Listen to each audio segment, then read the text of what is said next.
going on, y'all? It's your boy Wisco Madman coming at you with another, we'll call it true crime video, I guess. We're getting back into Larissa Slxughter's domestic violence story. I covered the original video before. We've talked about it here or there. And I'll just kind of tease a little bit here. And I know that's a bad word to use in this particular application, but you'll understand what I mean when I say tease. I'm going to tease here that Larissa and I are planning an actual re-interview. So I'm going to have a live where I interview her. I'm not sure if we're planning on her channel or mine yet.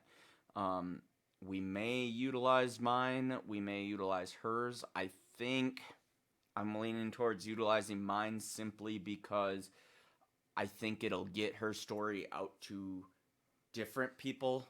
You know, some of the same people that subscribe to her, but other people that may come across it because they follow me for my music reactions and stuff like that. But anyway, so just know that that's in the works. Regardless, we'll make sure... I'll remember to keep it in our plans to share posts in our community pages, both on hers and on mine, showing you guys where this interview is going to be. And it'll be up after the fact as well for you guys to watch and hear her story. The whole reason that I've gotten into showing my perspective, putting a guy's perspective to her scenario, is because I believe her, and there's a lot of people out there that are going to be critical of her, that are going to say things in her comment sections that I've seen people say shit in her comment sections on this kind of stuff. Matter of fact, I'm almost tempted to have her live chat play while I record this, but I want my reaction to this raw interview, my perspective to this, to be strictly on what she's presenting and not distracted by the negativity that's in the live chat or in any comment section. So, yeah, I'm trying to get her story out, not for any sort of publicity for her, but because her and girls like her need to be able to express their story and feel safe about it, to show other people that they're not alone in having gone through that it's wrong having gone through that she didn't do anything wrong to deserve anything. So, we're going to go ahead and cover this. We're going to jump into this. Again, pre-warning. Not only is this kind of a trigger warning in general when you're watching this, because I'm sure she's going to get into vivid details of the kind of abuse that she went through. But we're going to get more details on things that she's gone through and whatnot. And as far as my comment section goes, again, I generally don't delete comments, but just like the last video I did on Larissa, I will delete any comments that bring negativity towards her, whatsoever. This topic is not for the negativity. I don't want it anywhere near here, and it will not be tolerated. So just know that. If you're going to go ahead and throw something negative and then bitch and complain and say, oh, he deleted my comment, there's a reason I deleted your comment. It doesn't go here. So, with that being said, let's go ahead and jump up in it. So I know there's nobody in here yet.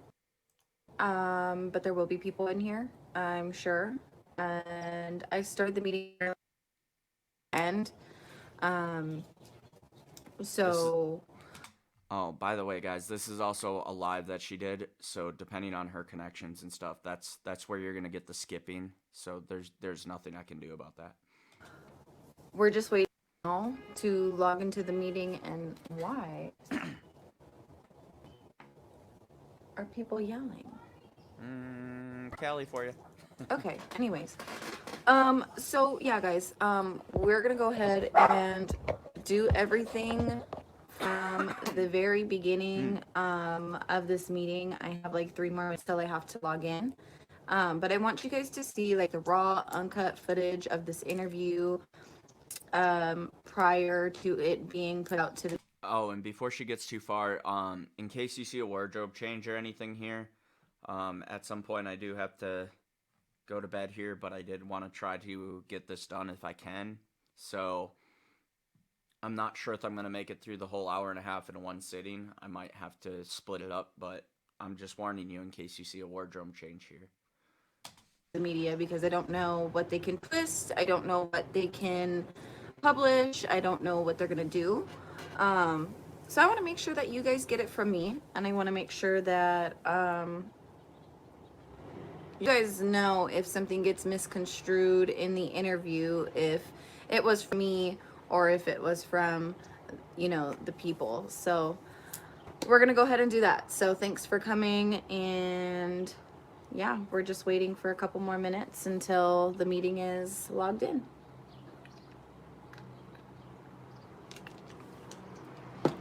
And my laptop should be loud enough. This is going to be a complete squirrel moment and just an address to Larissa specifically because I know she'll probably watch this at some point. This has nothing to do with your domestic violence story, but I really do not know how you girls can deal with them long ass fucking fingernails, bro. I couldn't do a goddamn thing if I had them. I mean, obviously it'd look weird for a guy to have them, but I'm just like, that's how my brain works. Like, logistically, I cannot imagine doing anything because I have to grab shit with my hands. That you guys will be able to hear the questions and everything like that. But you guys are going to see the meeting from beginning to end. So that'll be fun. I'm so nervous. I was literally just about to say that. I can see you're nervous about this interview, Larissa. I'm like nervous. I'm glad I took my anxiety medication today because I'm a social person on YouTube. It's just it's scary to do this because millions of people are going to see this, and I don't know. Absolutely. I'm scared. But here we go. Let's launch the meeting. That's why we're doing this reaction, because this interview was twisted, chopped and screwed, and didn't get your story out right. So I want to hear your story out right. It hasn't started yet. Thank God. I'm super nervous.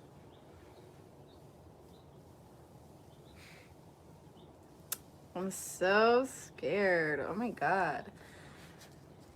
I will say this right off the bat. I do, like, when you told me that this was going to have the audio recording of how you answered the questions and stuff, I guess I didn't really think of how you were going to do this, but the fact that you have the camera on you and kind of presenting it almost like you're doing a live, well, you are doing a live, but you set it up really well. I like that. So that works out nicely because you can kind of read your body language as you go through this as well, because your body language is going to do a lot to tell people the honesty that you have.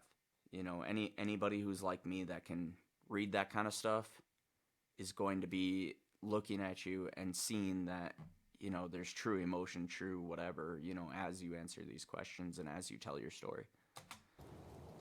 If you guys are just coming in, hello everybody. I'm gonna be streaming my interview live for you guys today, so you guys are gonna hear the interview questions and have the raw uncut footage before they publish it out. So this will be interesting.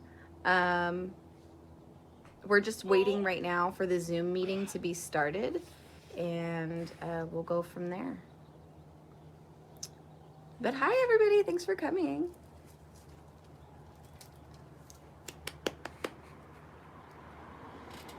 We're waiting, we're waiting, we're waiting. And let me get on my Instagram here as well, so that way if they DM me that I'm on here. They reached out to me from Instagram. So that's kind of why I'm going to pull it up just in case they DM me. I can't remember if she covered it, but it was an African media company that had gotten a hold of her. I forget the name of it, but their entire point was to get her story out to more people. And like in typical real fashion, you know, they had to chop it up and whatnot. And as you can see from that timestamp, like the total time is an hour and 32 minutes. Granted, we're before the interview a little bit here, but she was telling me like it was over an hour long, or it was about an hour long, or however. And they chopped this into like, what, 5 minutes? Of course, the story's going to get twisted, whether that's the intention or not.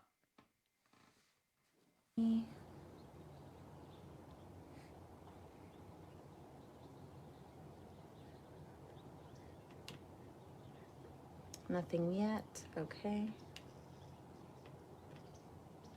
All right. So we wait. They're a minute late. But they are in different time zones than we are. So I'm guessing that's probably the reason why. Check out Or the they chat just for a lack sec. professionalism, but there's that. Hi, Rhonda. Hi, Aaron. On the side of caution. I love that. That's a cool name.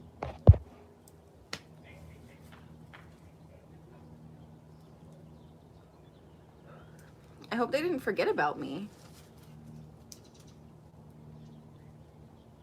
But people are busy. I'm sure they're doing a million interviews. They said they were booked up for the week, so they squeezed me in at this time. So I'm wondering if they're finishing up with somebody else's interview and bringing it out to us.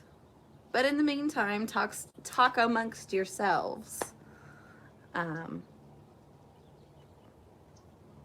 we'll wait. Oh, it's here.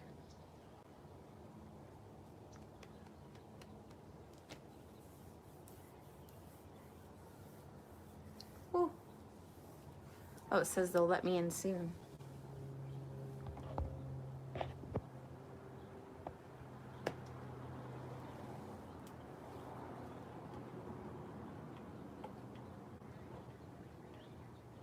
Let's see, am I in? Morning. I think it's morning there for you guys. Yes, it's morning. Give me 1 second. Let me get my video started. Oh. Don't know why it's not working. Okay. There we go. Hi, how are you? I'm fine. And yourself? I'm good. I'm ready for the interview, so I can't wait to hop into it. Awesome.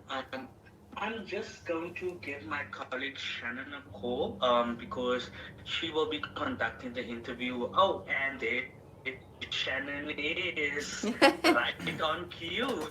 Perfect.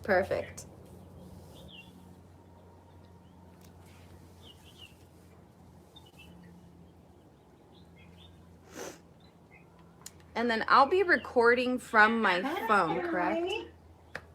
Hello. Hi, can you hear me? Can you see me? I'm so sorry. Babe, can you just open this? Sorry, you guys, I am in a blackout at the moment, so it's really dark here. So I'm just trying to get some sunlight, the last bits of the sunlight. Okay. Is that better? Can you see me? Yes, we can see you. Okay, thanks. Hi, everybody. I'm so excited for this interview. How are you guys doing? Hi, Larissa. Let me first greet you. Fine, I saw you all day. But how are you doing, Larissa? First of all, I just want to say, please meet you. My name is Shannon.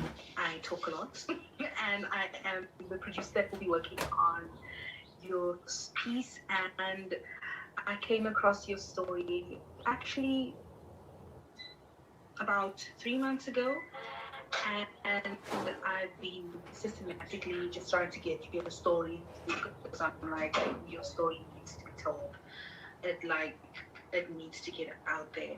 And I just love the way you put your stuff out on TikTok.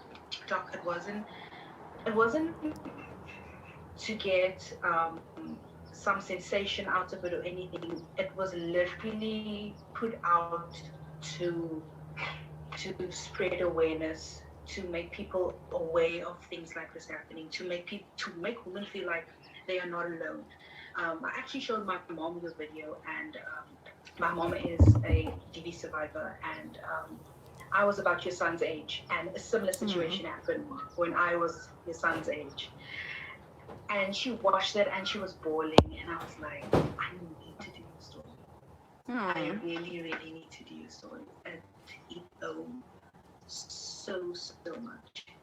Oh, guys, no, I need to be professional. I can't get emotional. But it was, you honestly such an inspiration. Thank you. Stop talking. You have the floor. Say anything. Awesome. I just wanted to say thank you for the opportunity that I have to share my story. My original outlook on it was actually for me to do self-healing. I figured if I put it out there that maybe it would make me feel better, showing the truth behind what had actually happened, because I've heard my name be dragged through the mud so much after leaving, and be the bad parent because I kept my son away, and I was trying to protect my son, and nobody heard me. And even when I went to court after he got served 60 days, he got released and got put in again for the same exact thing with a different woman. And so for me, it was like, I have to warn people about him.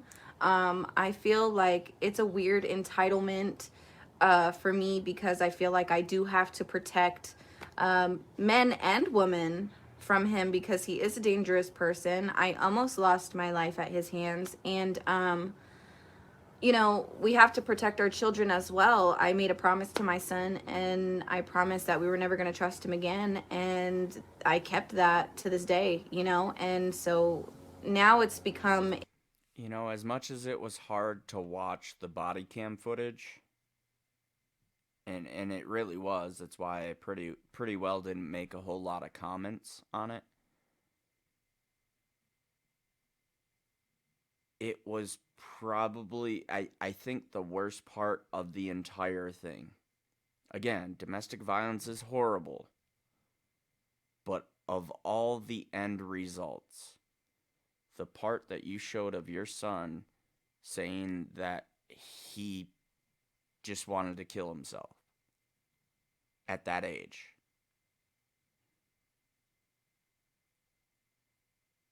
I mean, Jesus.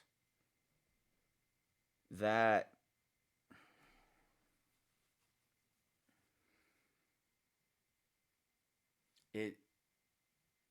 it's very moving. It's very, I just don't have the right words for it. I really don't. The impact that had on your child is, wow. I felt that. I really did.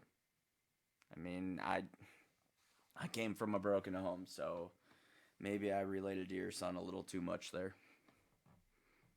a healing adventure, as well as I would love to advocate for people who have been in these situations, because I know how difficult it can be to be in there and not get the help that you need when you leave.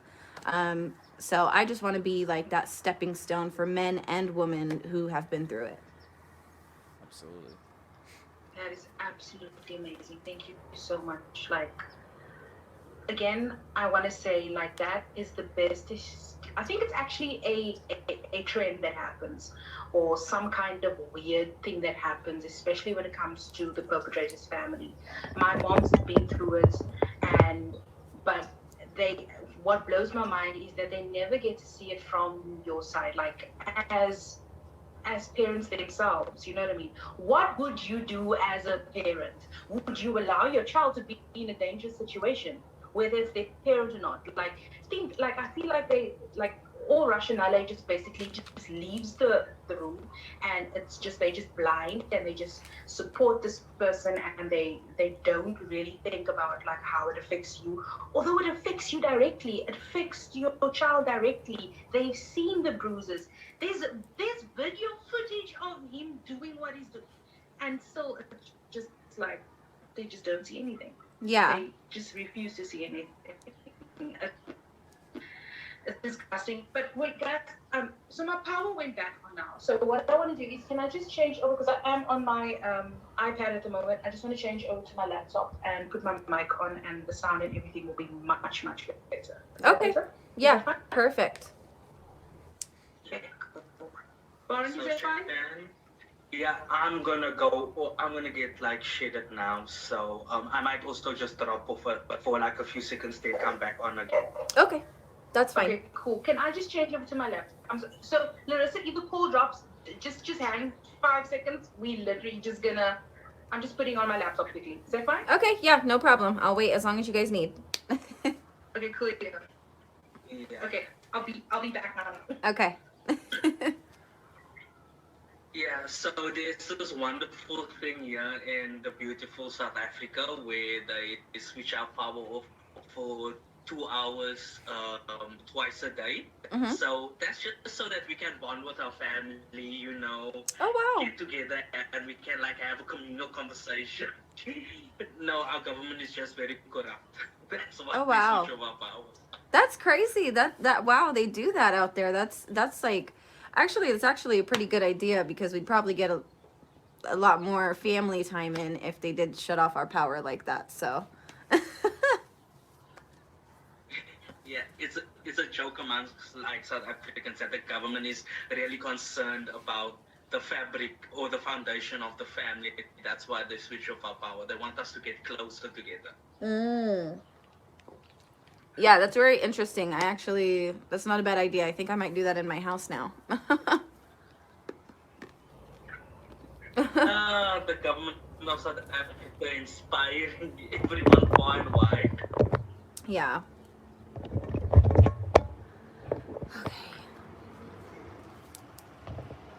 I'm so sorry for like bombarding you this afternoon with like that message of please just a reminder of the 2 phones, because yesterday we had a situation. I told the guy like 5 times, please have 2 separate devices, one to record yourself, one to speak to us. And then we got into the interview, and then he didn't have 2 devices with him. So it wasn't like I didn't want to like come across like aggressive. Like I had to have 2 devices. It was just like I was scared what happened yesterday was going to happen. Today? No, I have 2 devices. I have it set up on my ring light right now, so everything is fine for my recording. Oh, I think he froze.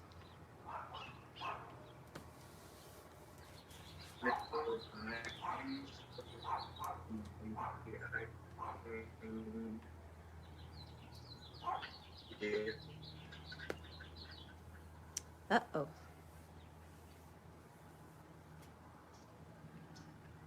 Okay, are we back?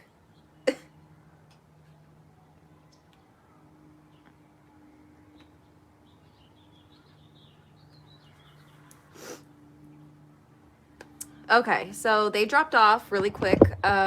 So this is like the beginning of the interview. I'm just gonna stop my video there. So this is gonna be the very beginning of the interview. I'm meeting these people. I've met one of them already, but I am going to be meeting the second lady, which you guys just heard on the laptop. And can you guys hear everything okay that they're saying? I know they're cutting in and out a lot. But I hope that you guys can hear everything. Hi, Allie. How are you? And no, this is not pre-recorded, you guys. This is live. This is live. All raw, uncut, everything that we're doing. It should be about an hour or so of interviewing. And yeah, I wanted to share the journey with you guys. I wanted to make sure that you guys can hear everything. I wanted to make sure that you get the full story from me. I wanted to make sure that that you guys get to hear everything. But I want to make sure. Hi, So Larissa, are you good. still there? I am still here. Yes, I am still here. Oh, okay. Yeah, so this is what a blackout looks like. Okay. Literally all of the power is just shut down. Has Shan appeared or no? She Not hasn't. yet. I haven't seen her come back yet. Okay, cool. I'm just gonna switch off my camera just so that it doesn't appear so creepy. Okay. Okay. I don't know about this movie. But no, yeah. So for the interview, as I said, you're going to just have your phone up somewhere near to your camera. Your camera on your laptop doesn't even need to be switched on. We would like to have it on so that we can see if you're like looking into your camera and if you like slip a few times, then we can just ask you to redirect your eye line towards the camera, and you will be basically looking into your camera when Shannon asks you the questions and you answer them. Okay. Also, we won't our voices won't be in the final piece at all. So if Shannon is asking you questions, like for instance, if Shannon asks me, pardon, that sounds weird. If she would just ask me, can you tell me your name? And then instead of saying Baron, I would say my name is Baron, because the audience won't be able to distinguish that there was a question asked. So we always just ask you to answer in full sentence, so the audience can get like context to what is being said. Okay. Funny he says context to what's being said when that's exactly what their video didn't do very well. Context was just not quite there. There were things that were misconstrued, there were misrepresentations, like, interesting. But we'll cover that as we get into the questions. We'll get a straight story here. Yeah, of course. I'm pretty good with that, so I think we'll be good. Okay. Oh, and you got the selfie stick as well, so it's awesome. I have a whole ring light set up here, so I'm a creator, so I do YouTube as well. So I have the whole setup. I got everything good. I'm good with the camera. I know how to look right into the camera, so we're good to go. There should be no worries. Awesome. That's perfect. That's perfect. So you know how to tell your story, and I always tell everybody, like, nobody knows your story better than you. So Yeah. okay, I think Shannon is, because I've just been logged out, so Shannon must be back in. There we go. Switch over.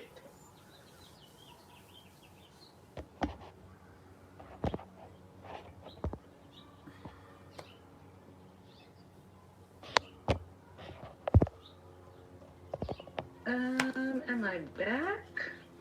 Yes, you are. Okay, well, put my camera back on. Is my mic working? Yes, I can hear you fine. Cool. I just wanna. Okay, cool. Awesome sources. Okay, dogs. Let's do that. Okay, fabulous. Let me just get my iPad. Okay, I'm just opening up this channel and Larissa. Wait, I think I added it to my Google Drive. Larissa.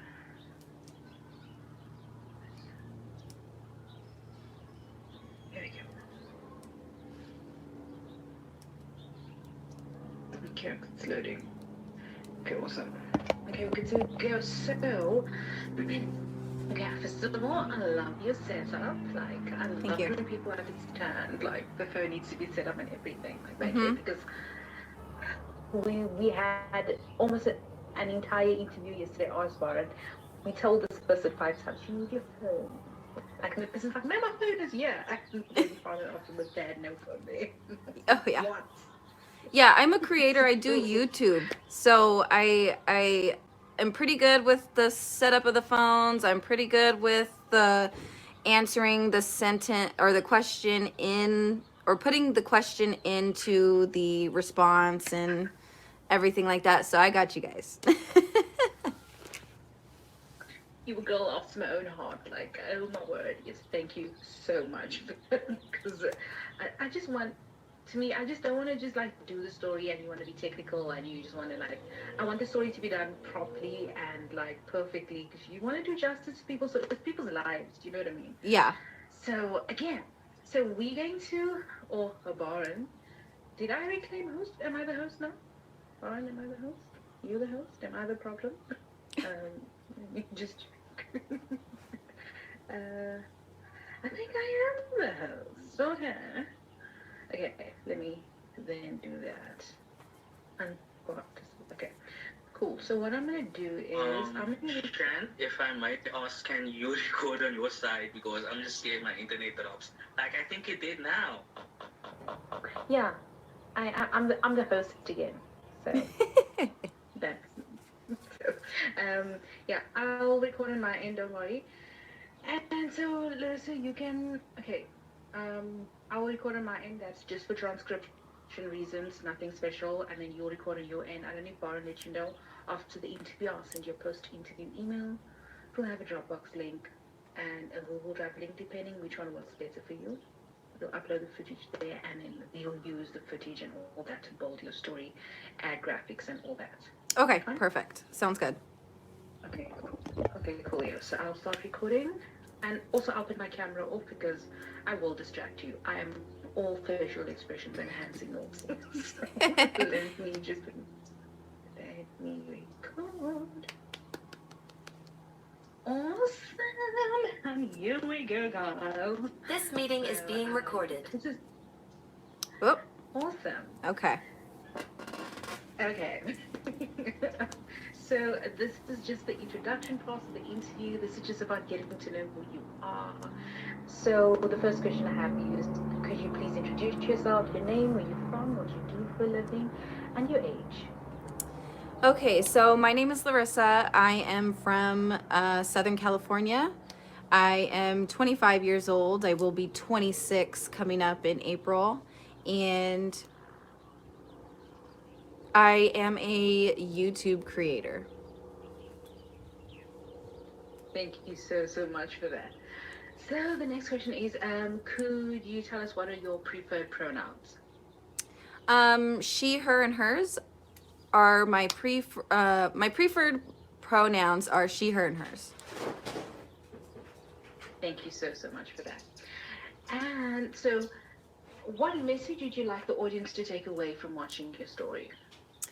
One message that I would like the audience to take away from watching my story would probably be that there is light at the end of the tunnel. You can make something out of yourself. It is not the, just gotta fight hard and work hard to get out, and you can use what you go through to make a positive influence. Yes, I love that. Absolutely. When it comes to these domestic violence experiences, people often want to want to is the wrong word. That's why I paused there. People often feel like it makes them less of a person, or they lose their self-worth, or it just changes the way they think. The honest truth is your experiences make who you are. They make you unique. They make you valuable. So it's not that you should go through that instance to create experience for yourself, but it does make you who you are, if that makes sense. So my thought process on this, I know I'm kind of tripping over my words here, but basically my thought process on that is I don't want people who have gone through these scenarios to feel unwanted, to feel worth less because of that experience. Your experience makes you unique. And so basically, Makes you who you a are. lot what happens is, and I watched one of your videos, you actually touched on this because you spoke about the basically the dark spiral you went into right after this happened, and also while you were going through it. And then you tend to amalgamate yourself with these incidents that happened, and you tend to forget that you're a whole other human being besides your traumas. You identify so much with it, so much with the pain, and you forget, oh shit, I'm Larissa, I am a whole fabulous human being. So could you tell the audience about your fabulous self? Well, a little bit about me would be that I have two children, two beautiful children. I am in a very happy and loving relationship now after the whole domestic violence situation. I tattoo on the side for fun, and because I think it's a therapeutic process for me to create art and put it on other people's bodies, especially when it resembles something for them. Not only that, I'm a very kind, generous, truthful person, and I love to give back to people and see people happy. Good answer. Thank you so much. So actually your occupation is actually you YouTuber and tattoo artist. That's like the coolest occupation ever. It's cool. Yeah, you get to create your own schedule. I get to spend as much time possible with my kids, and yeah, it's really nice to be able to create my own schedule and to come on here. I don't get paid on YouTube right now, not yet, but I'm working so hard to get there, so that way I can put food on the table for my kids. Yes, you will get there. I love speaking positivity out there. I believe the tongue has power. So again, you will get there. Absolutely. I believe in speaking everything into existence.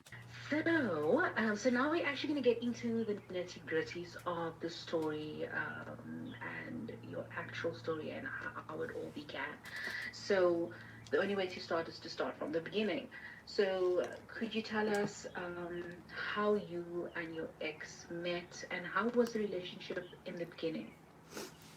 So me and my son's father actually met when I was 18 and he was 21 or 22. We met at O'Reilly Auto Parts, where it was my first job. And the very beginning of the relationship was very sweet.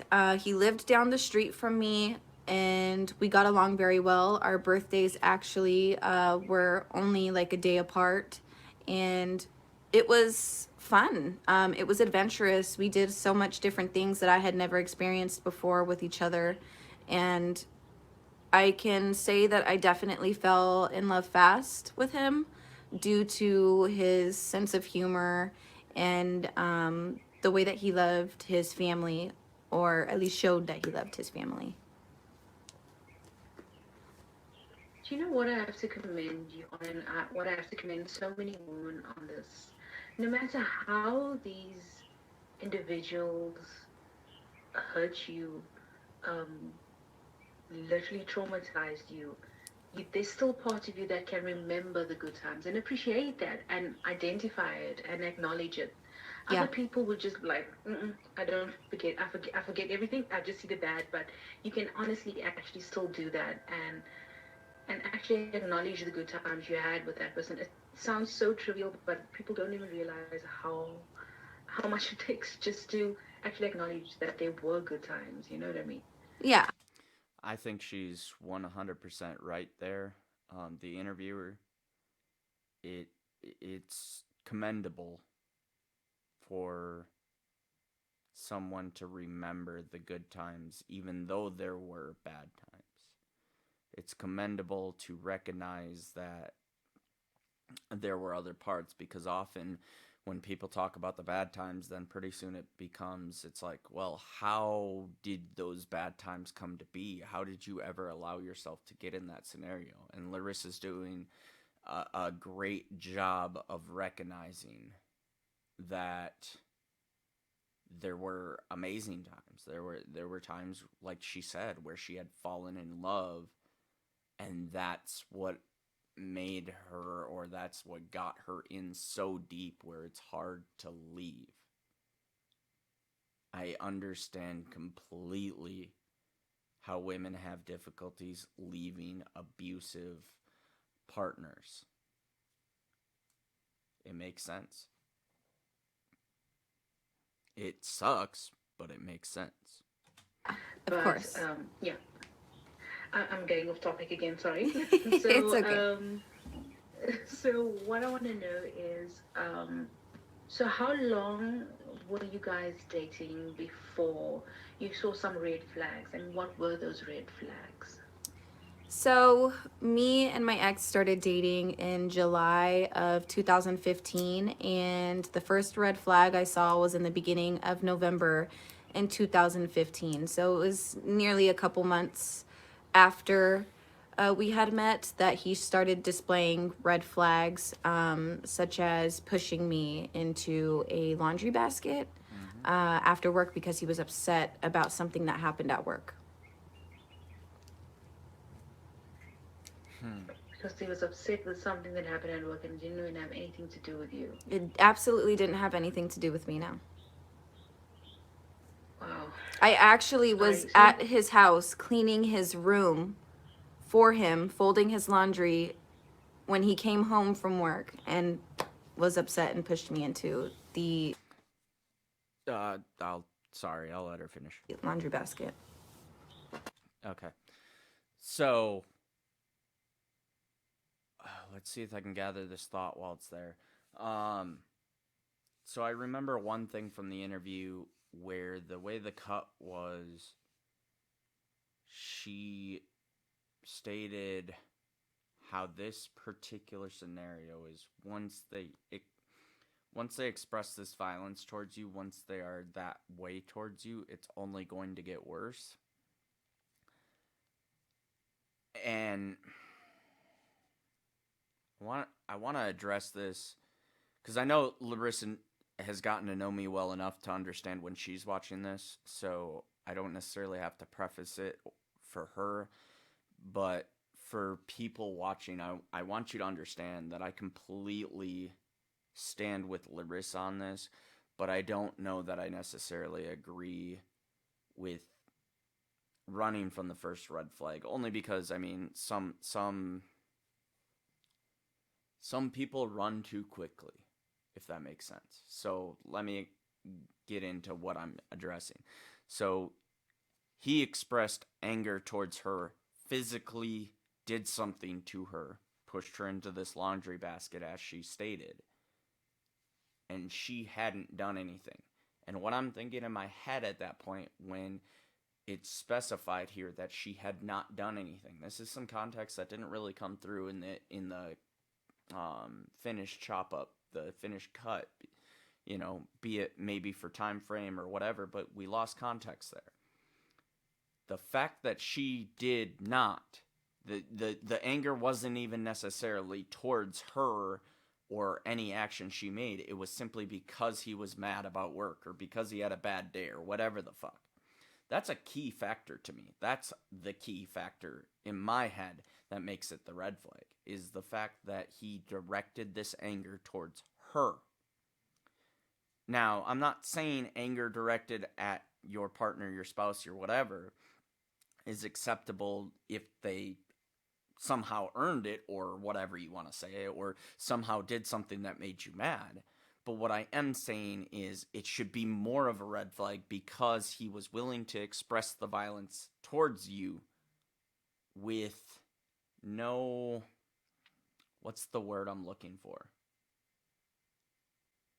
With no cause of your own. You didn't do anything to have that happen.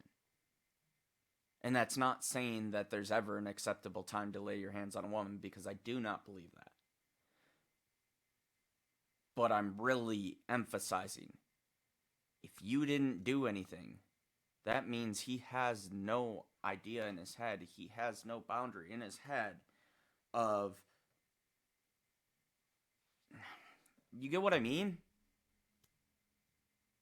I'm not, the statement is not to make violence okay. The statement is to say this red flag's worse.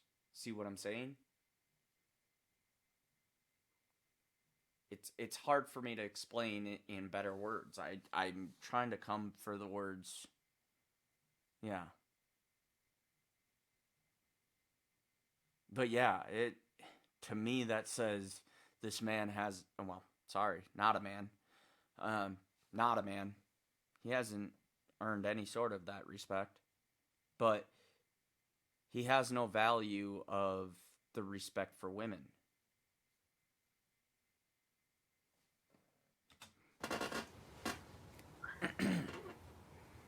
I'm definitely putting that into the piece because I feel like people need to know how irrational these people are. So, could you say that to the camera without looking at me? 100%. So what she said there, to piggyback off it, is irrational. Meaning he's not thinking logically, he's purely acting emotionally. That's a problem in any relationship. It's one thing when we're talking passion and expressing love and stuff like that. It's a whole nother thing when we're letting, in my opinion, the useless emotion of anger. The only time I ever see anger as a useful emotion is when you have to protect your family, your kids, your spouse, whatever. Like, anger can be useful if used constructively. But outside of that, outside of the usage towards protection, anger is a useless emotion. And clearly that's all he's acting on is anger, and he's expressing it on what was supposed to be his own family. Because Yeah, no problem. I want to put that in. So I was actually cleaning his room and folding his laundry for him at the time when he came. So I'm going to interrupt her there too, because she, restating the story, reminded me. On top of that, not only did she not do anything to express anger or start an argument with him or whatever, anything that could possibly make him mad. Not only did she not do any of that, but she was literally doing shit for him. She was doing his laundry. She was whatever, like, what is wrong with you, man?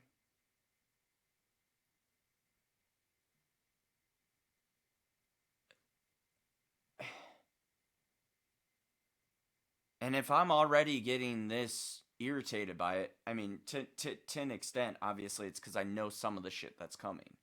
Because I know some of her story. But the reason why I'm looking into this is there's details, there's extra stuff, there's past history that I'm briefly aware of that she's going to get into detail in this interview.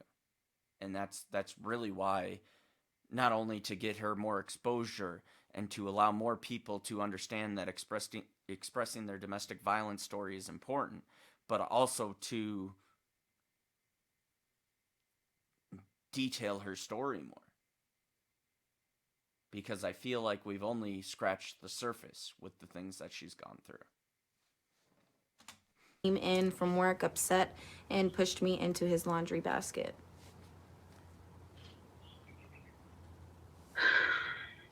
You're gonna hear me sighing a lot, and that's just me trying to calm myself. Yep. It's okay. I get it. I get the reactions a lot. Mm-hmm. Yeah, Larissa, you done heard me. But you hadn't heard me at this time, probably. And then when he would act this way, tell us first of all, what were the escalations like from pushing you, and then it got to being what, and then tell us what were the reactions afterwards. What would he say?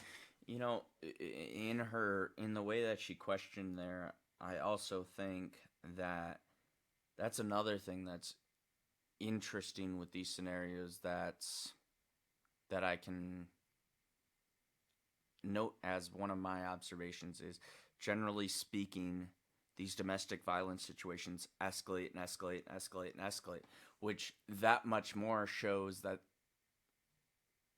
truthfully, they're escalating because the person is angry. They're escalating because they don't actually, most of the time when you love and care about somebody, you don't want them to feel pain, right? So in this case, the anger escalating, it's escalating because that person's trying to induce harm. That person's trying to induce pain. They're doing the exact opposite of what you would do for a loved one. And they're escalating because they don't feel like they've done it enough. They have this anger where they just want to hurt you. See where I'm going with that? Say after that. So what would happen in his little episodes would be he would actually start with verbal abuse. Then he would start with like a hair pull so he could throw me to the floor. It depended on how upset he. How many guys that pull hair in a fight? We're not talking directly about her fight now, but just that action alone. If you're in a fight, how many guys do you know that utilize hair pulling as a fight tactic? And if they do, really? You get where I'm going with that? That's dirty fight moves, bro. That's you can't fight.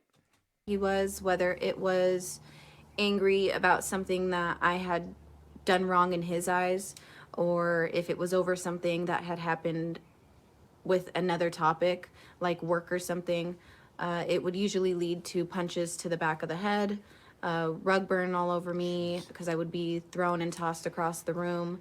I would usually try to leave the room and run for the door, but the more I'm concentrated on the punches to the back of the head. That's why I'm pausing here.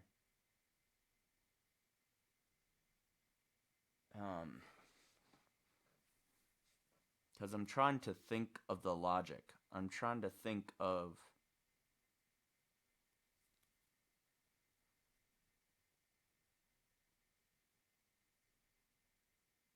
because when somebody gets mad, you hear somebody like out of anger, they're like, "Oh, I just want to punch him right in the face." You see what I'm saying? So now you think punches in the back.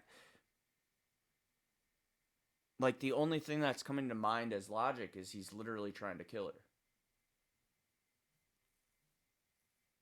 Because that's what the back of the head is. I mean, it's your weak spot. Otherwise, it just makes no sense. Like his sole intent was to kill you the entire time. Otherwise, why wouldn't the punch be to the face? You know what I mean? Unless somebody else sees where my logic is going with that, maybe can give me an answer as to what you think the logic of an angry person may be in that scenario. Or hell, maybe some of you just really believe that it just happens to be what he did out of anger. more that I would try to run for the door and leave to get out of there, the more angry and upset he would get, and the longer the beatings would go on.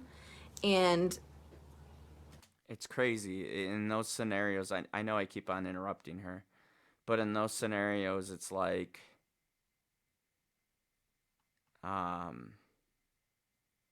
even though they're doing such horrible things, they still don't want you to leave. They're expressing hate to you, but they still don't want you to leave.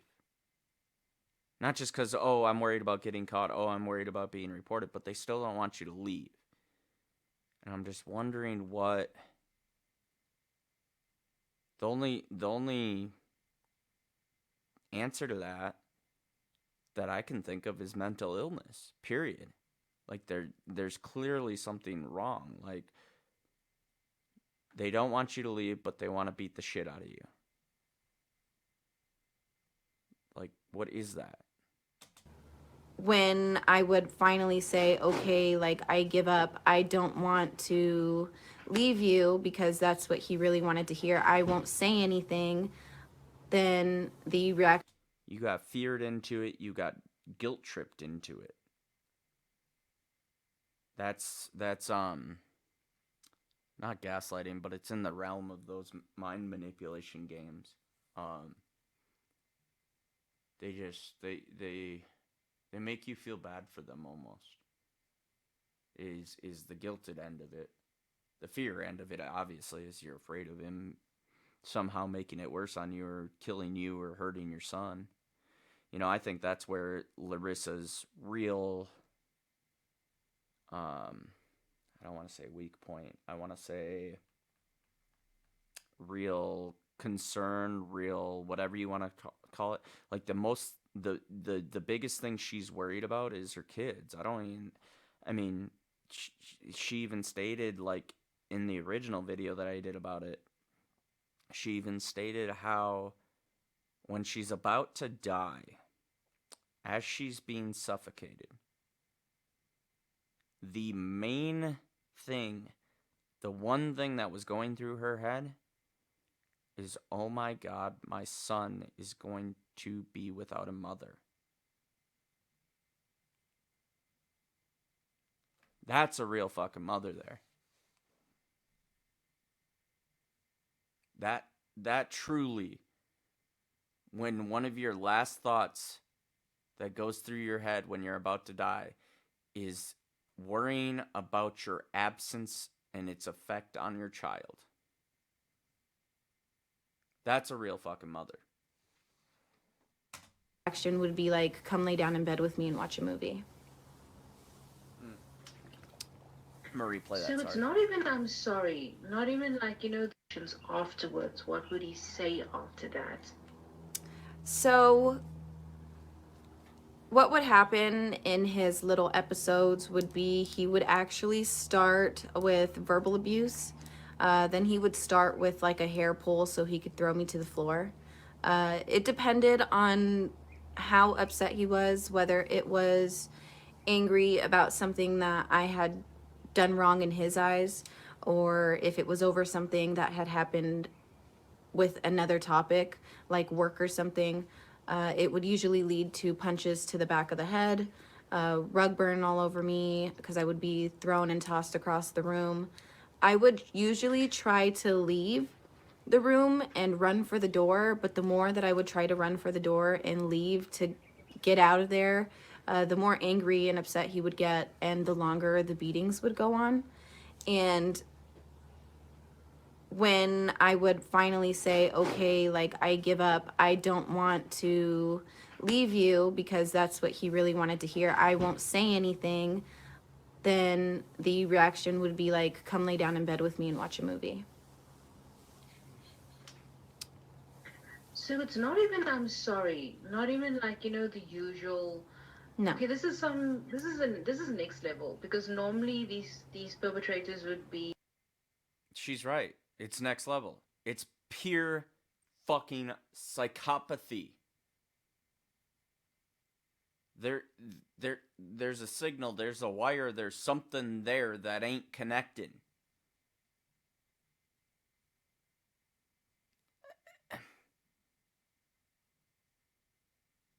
Yeah. Okay, come lay in bed next to me. Jesus Christ, what? This is like something out of the fucking 50s.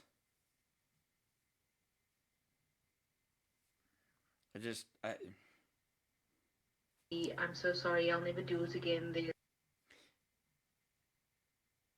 Raise your fucking kids right.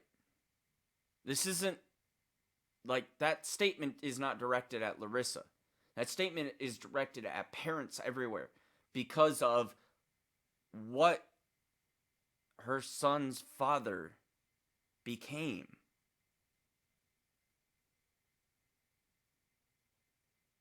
Raise your fucking kids right.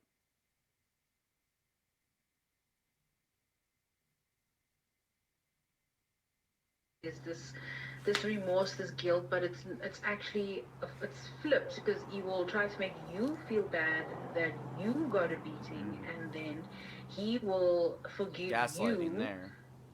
for making him angry, which you never did, and then tell you to come lay down in the bed. Yeah. Whew. Yeah, he would never have any remorse for the situation. He would never apologize. He would just literally beat me until I said okay, and then we would go back to a normal activity after that. What is your reaction after these beatings happened?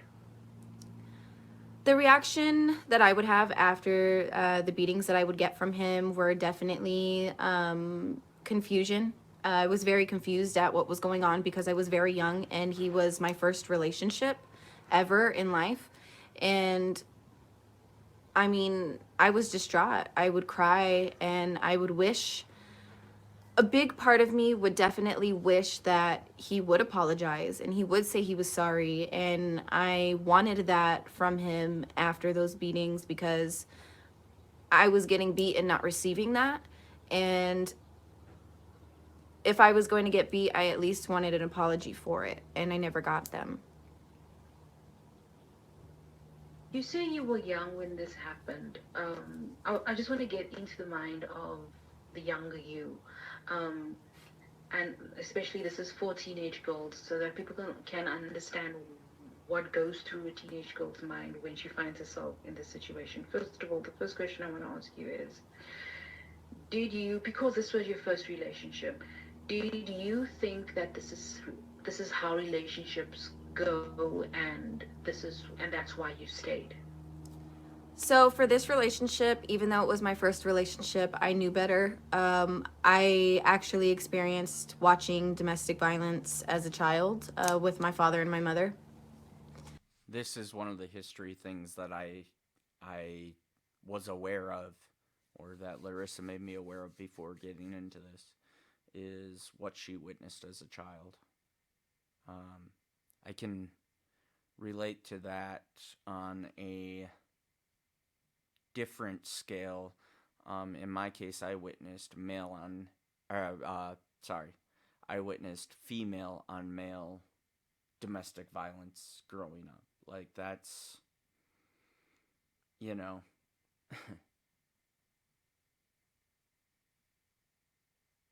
it it makes a mark on you.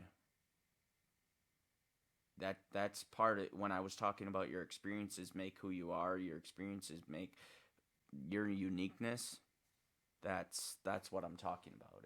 It's how those things shape you. It's how those things change how you think. I was old enough to understand what was going on when I was a child because I was the oldest of all of my siblings.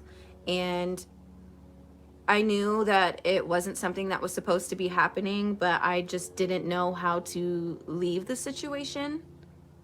And it was just really difficult. It was a really difficult because I was stuck between I love him so much, he's my first everything, and why is he doing this to me?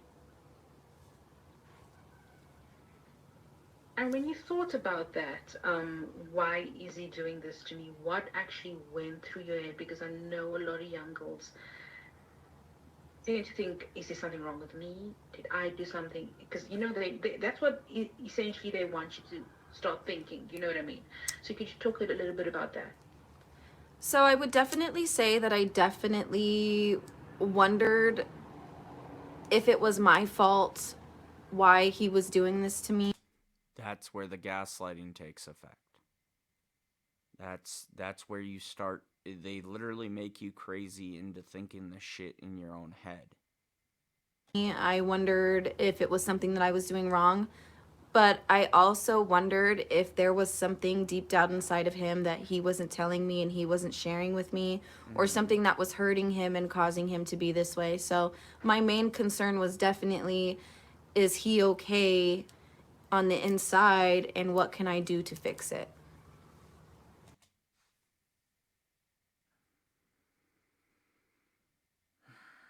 There's gonna be a lot of these long pauses, guys. Just know that. Larissa, You're entirely too good of a person.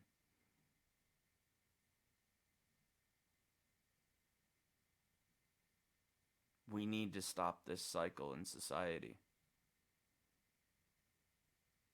Because this violence begets violence begets violence. I'm not 100% anti-violence in all scenarios, but obviously in domestic, I'm 100% against domestic violence.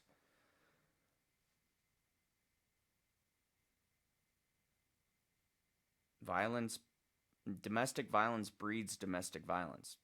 Abuse breeds abuse. This vicious circle of shit. And good people like her get caught up in it.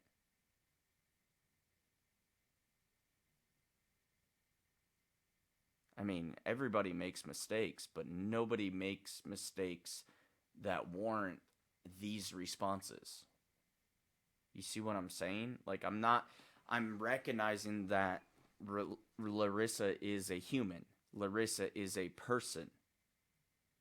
She's, I'm sure, made mistakes that I'm unaware of, that other people are unaware of, that we don't know all the situations. But we do know what the responses were. We do know what things happened to her. And whether or not that was due to anything she may or may not have done, this is never okay. Do you see what I'm saying? I'm not hinting at she did something to earn it. I'm saying there's nothing she could have possibly done to earn any of this. I know I'm definitely over-explaining myself in a lot of this, but shit gets twisted and turned and cut, and do you know what I mean? So I feel like it really needs to be expanded. So. Oh, thank you so much for that. And I'm so sorry that young, very, very little girl, basically, Larissa, had to go through that. And I mean, you as a mom now at this age, when we're 18, we don't think we are kids. We don't think of ourselves as little girls. But looking back now, you'd think like, you were a baby. And for you to experience that, it enrages me so badly. Like, Yeah. You took your fucking innocence. Yeah.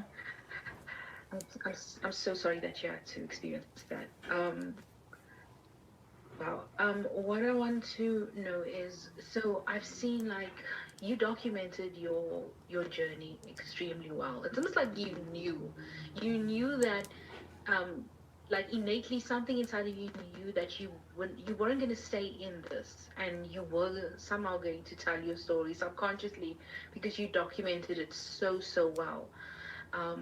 But what I want to know is, so with all these bruises, because you literally had bruises everywhere, like everywhere. Yeah. Well, see,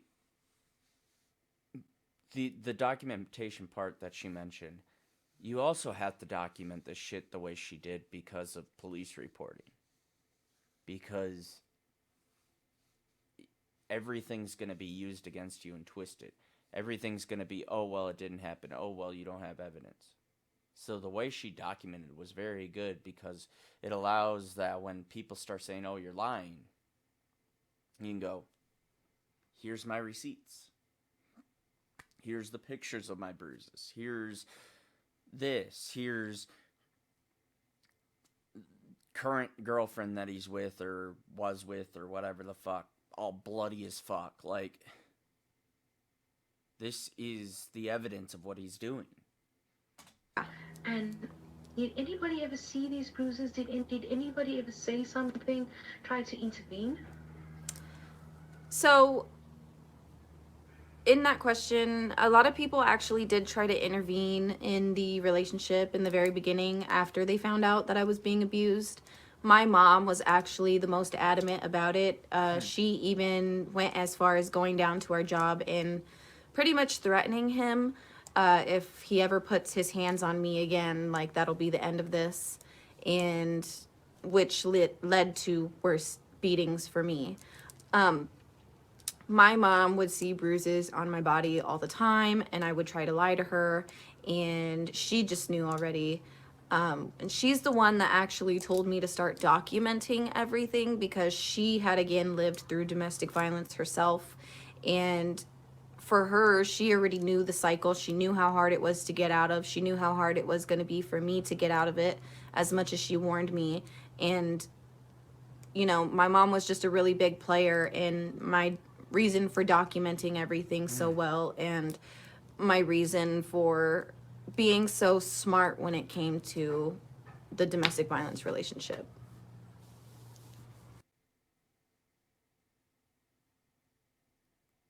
Your mom's the real fucking MVP here.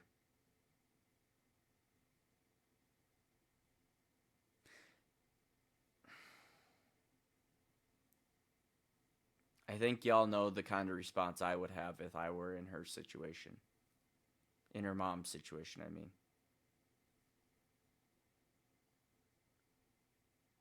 But even though it resulted in Larissa getting worse beatings, Mom was 100% doing the right kind of thing. She was confronting the issue head on.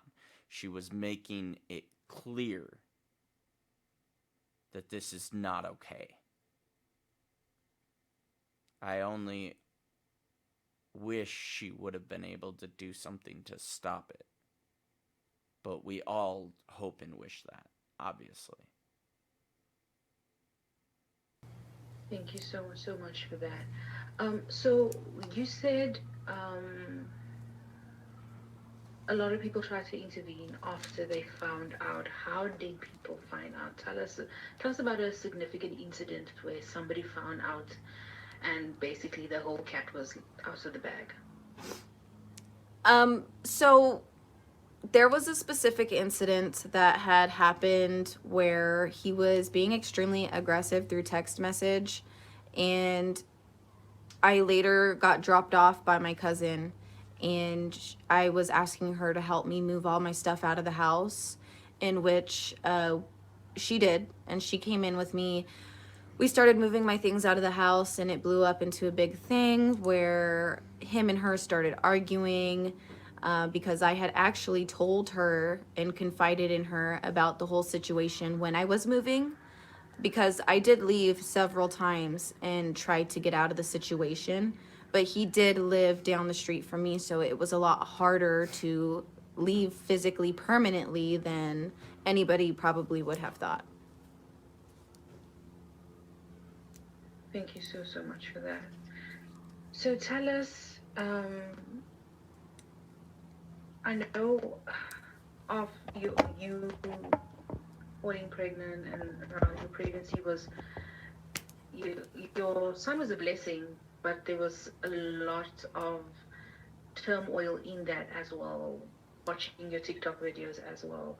So could you tell us about when you fell pregnant and when you told him, what was his reaction? And tell us about the traumas surrounding your pregnancy and having your son. It was the saddest video I saw. Yeah. That's the first video I actually saw talking about that.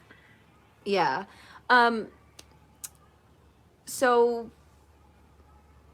my ex had actually cheated on me a couple weeks prior to me finding out that I was pregnant with my son.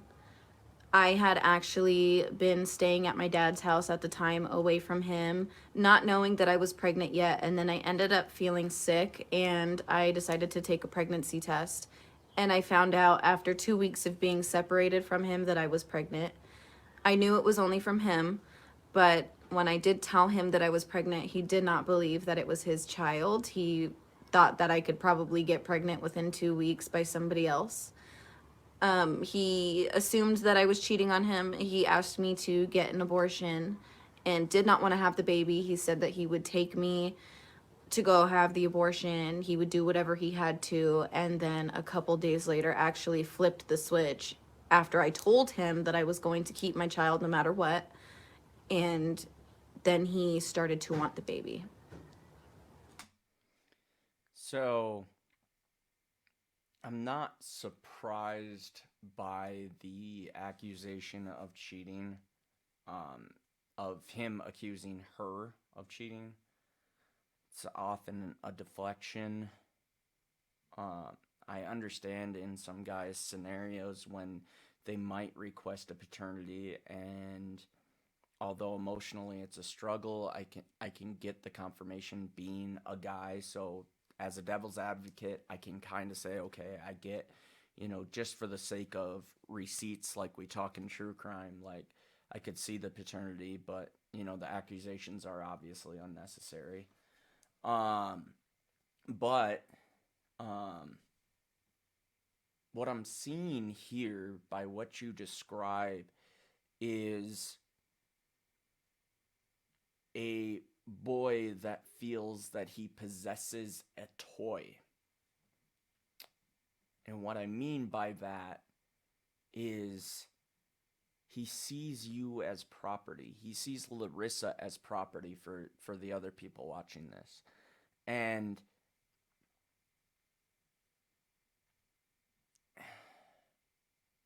he feels like this is now my property. This is my possession. So now she can't leave. She's now the child is my child, my property. He doesn't have the nuance of humanity in there. His mindset is not considering how people are people. You get what I mean? I mean, obviously, everybody that hasn't done this to somebody is going to understand what I mean by that. It's yeah. He really treats you as property. He really sees this as this is mine, And that goes back to truly, I believe, how he was raised. I mean no disrespect to anybody's parents, but I see the results, and that's truly what I'm seeing it come from, is how you were raised. Whether or not you took to discipline, respect, value systems of treating a woman with the utmost respect, treasuring her, and seeing her as a blessing to your life. And obviously, it sounds one-sided because we're talking about domestic violence, but in any relationship, each partner should cherish the other. So it's not me being biased in one way or another. It just comes off that way because Larissa is the one that ended up being abused.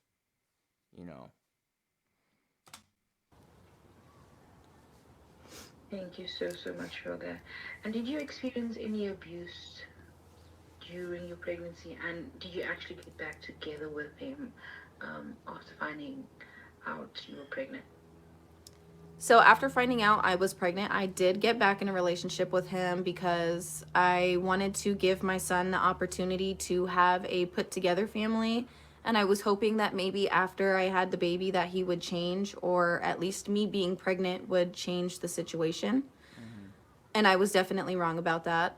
But I did want to give my son that opportunity to have a whole family like I never had. And that was my biggest desire and reasoning for being back with him at that point in time. There was a lot of abuse that surrounded the pregnancy. It definitely got a lot worse. It turned into, while I was 6 months pregnant, picking me up and body slamming me on the asphalt. And that asphalt was really rocky. I lost all my breath. He picked me up, threw me around the room, again, ripping my hair, pushing me, punching me in the back of the head. I was always in fear that he would kick me in the stomach. And at least he, didn't do that. That's, the least I could say about that situation. So Larissa's response here that you all just heard is important in that this is one of the things they used in the cut of the interview. And I do specifically remember her picking this situation out as something that the context wasn't 100% there in the cut. So I want to make sure that you guys make a mental note and even go back and re-listen to that to remember that full scenario, that full statement, because we will be checking out the interview as well. I will be reacting to the actual interview or commenting on the actual interview as well. So this is a key point here. But body slamming a pregnant woman on the ground, which maybe I'm getting this wrong, and we can always straighten this out in a direct interview with Larissa.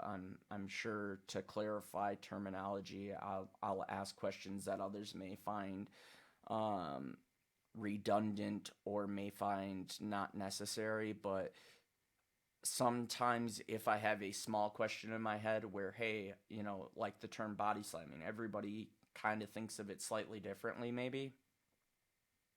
So that might be something that I clarify with her. But that term to me is literally physically picking her up and just, and the other possibility is obviously jumping onto her on the ground, neither of which are okay, but nonetheless it's a slight question, but I'm pretty sure what she's talking on is him literally throwing her onto pavement. As she mentioned, that was rocky, which adds to the abrasions and everything else if there's rocks on it, but nonetheless, it's still, you're pregnant, your baby is growing, and you could very easily have a miscarriage from that. Very easily. I've heard countless stories of miscarriages from being pushed down the stairs or being whatever. But body slamming on pavement, that is most definitely a new one in my mind. That is a different level of extreme.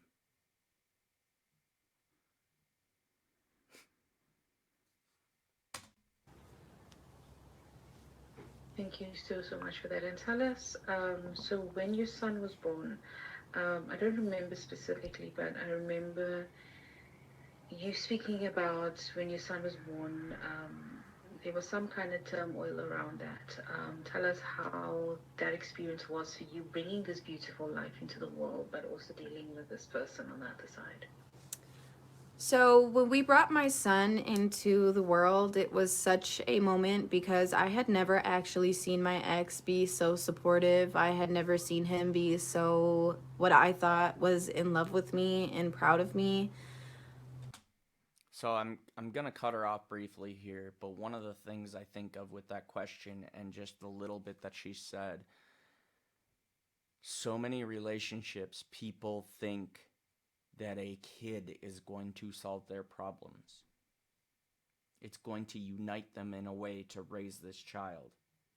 But if you don't fix the core problems, which I don't see it even, I truly, with everything that happened through this relationship, I don't think there was any right turn to make here.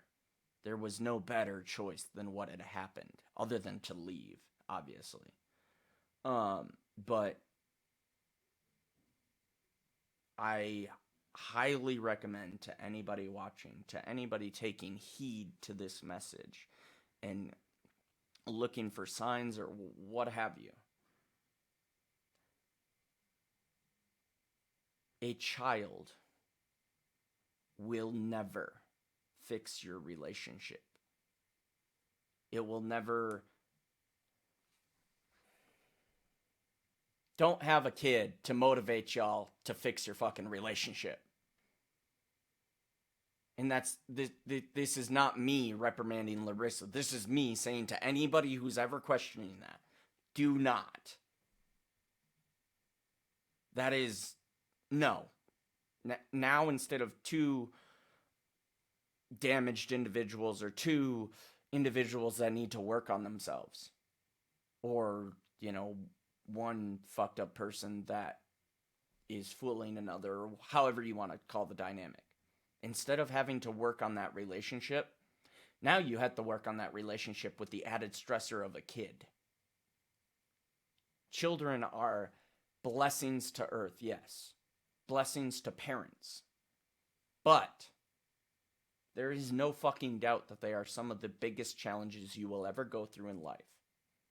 I know I did more than a number on my dad. So, good Lord. Do not. And now I'll let her finish talking. And as soon as we brought our son home, you know, he was like, I have to go to work. I have to go to work. I can't be here. My son ended up actually being in the hospital with something called cephalohematoma, which is internal bleeding in the head, because I was too small when I pushed him out and didn't dilate fully. So when he came out, it bursted the blood vessels in his head, and we were in the children's hospital for a week.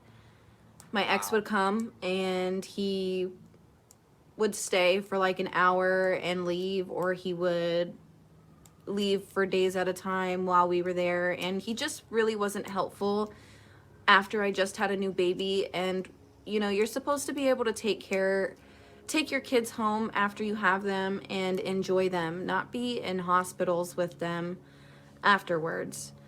After my son ended up getting released from the hospital, I ended up finding out that my ex was cheating on me, and I confronted him about it, and he ended up beating me because I found out that he was cheating.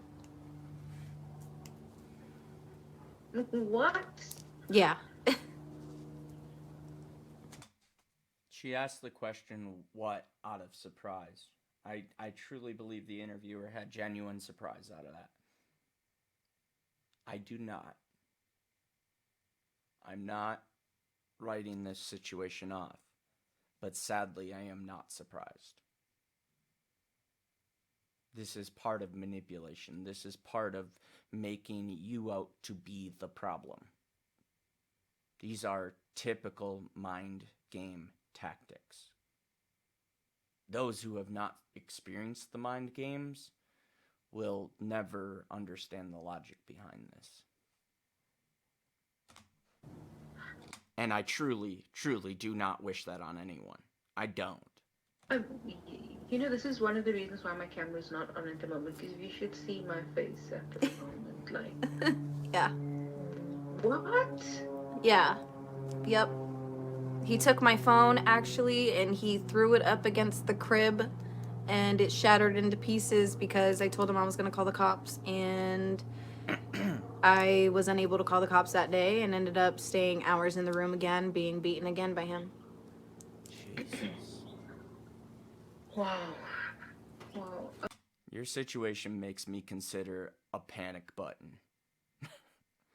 Like some sort of life alert type shit.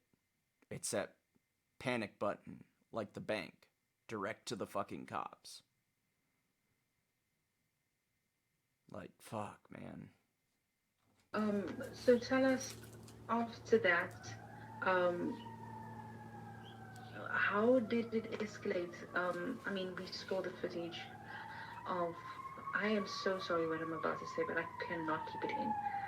I can't believe, and Baron said the same thing, because I think Baron called him something yesterday, because we were like scheduling our week and like checking what our week looks like, and then he was like, I don't know, Baron called him like, you know, the piece of shit that used his baby son as a shield. I was like, ooh.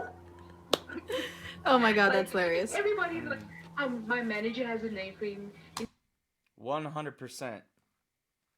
Piece of shit does not begin to be a fully fair name for this person. You know, the psycho, like, he has a name. He Oh, knows yeah. the story really well, so everybody, like, nobody says I refuse to call him a man. it's Larissa's story, like, you know, the piece of shit, like the asshole that like, I'm so sorry. Like, I'm so sorry, but like watching that footage, I mean, my manager watched it this afternoon again, and or this morning for her, because she's in New York, and she was livid. Like, Just a side note, slightly detracting from Larissa's story, but looking at what these people do. Anybody in the profession of helping those victimized by domestic violence,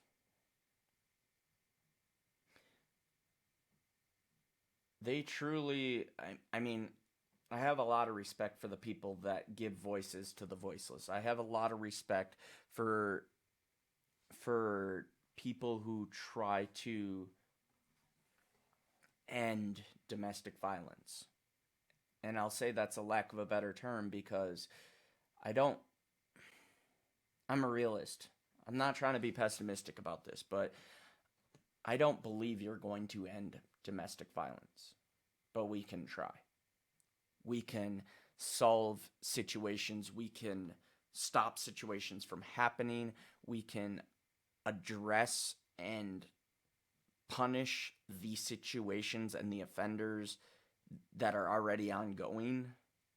We can get justice after the fact when the woman is out of the scenario. Each stage of the domestic violence, we can do something. And something is better than nothing, 1000%. So the people in these situations really, truly have to be masters, absolutely fucking masters at protecting their mental health. I've spoken with some people in my true crime sphere group of friends, and I make the point of saying that all of us looking into this, and I honestly think like DV is probably, domestic violence is another step, because when it's about people that you know, and I can't claim to be like best friends with Larissa or something like that, but there's definitely a developing friendship there, and I do know a good bit about her. And I believe she knows a good bit about me.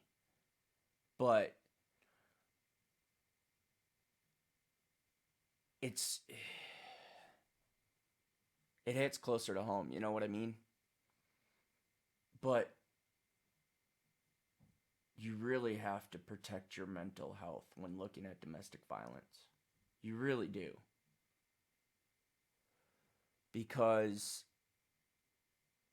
you do nobody any good, or you do less good if this becomes the end of you, or this drives you crazy, affects your mental health, or worse yet, you act on your impulse to punish the person through vigilante justice. You can't do more people good if you get busted punishing somebody. You can't do more people good if you lose your fucking mind.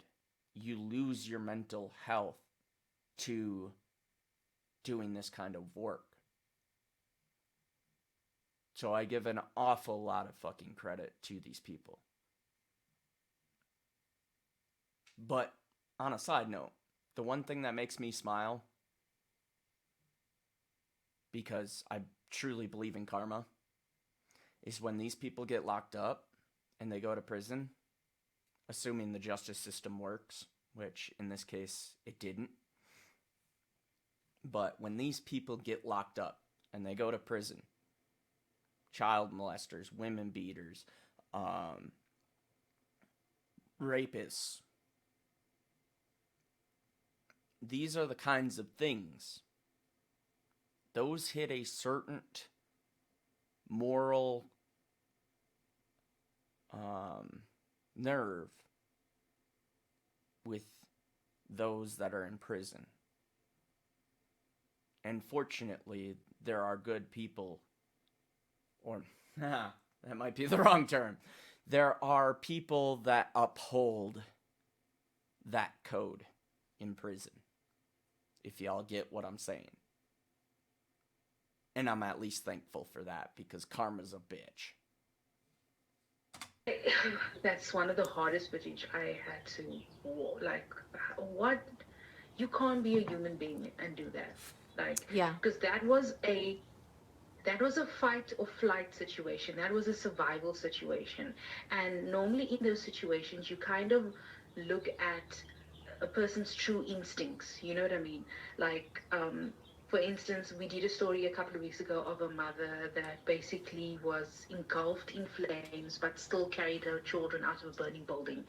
He wow. was gun pointed with guns, and instead Applause of for that shielding mother. his child, he used his child as a human shield. Yeah. Not applause for that, Yep. obviously.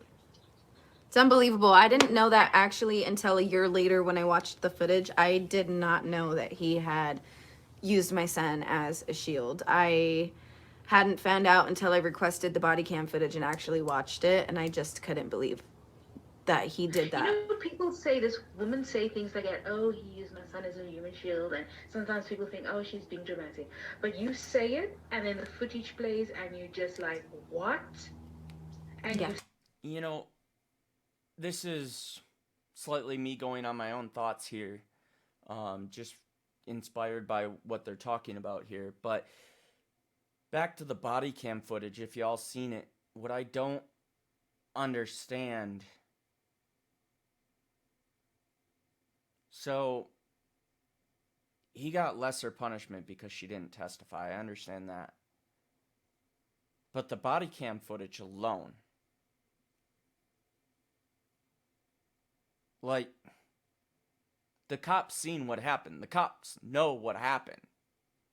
To an extent, obviously. I mean, obviously there's devil's advocate. I realize there's missing pieces and whatnot. But for the however many officers, 6 or 7 officers that showed up there, and I'm not saying that as a factual piece of evidence. I'm assuming based on what I seen. But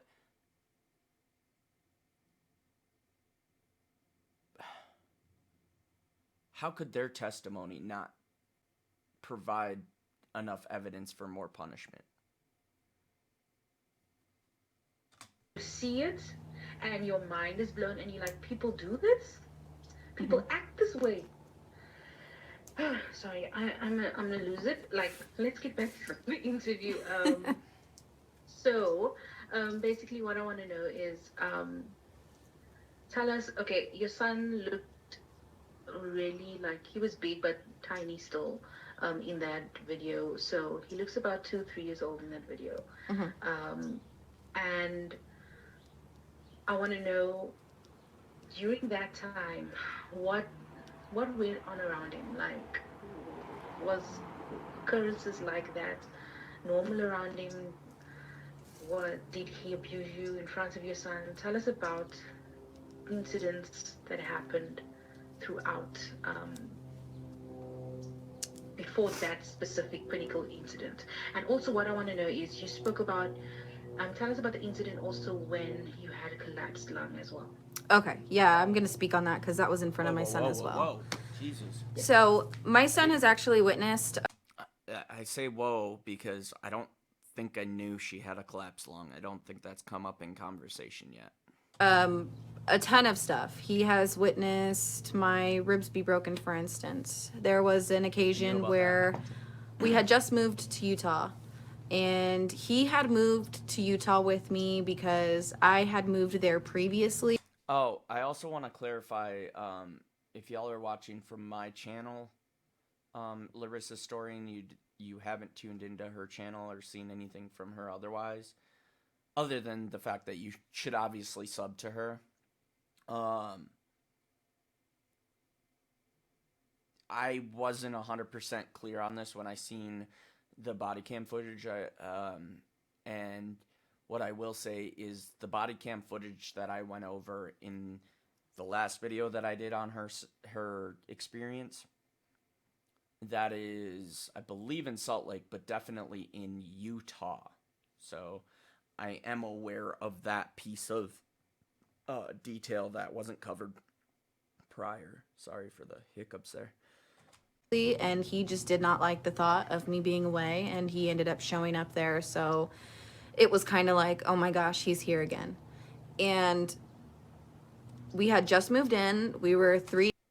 You really... So when she says, oh my gosh, he's here again, that brought back some things for me. In my particular scenario, growing up as a child.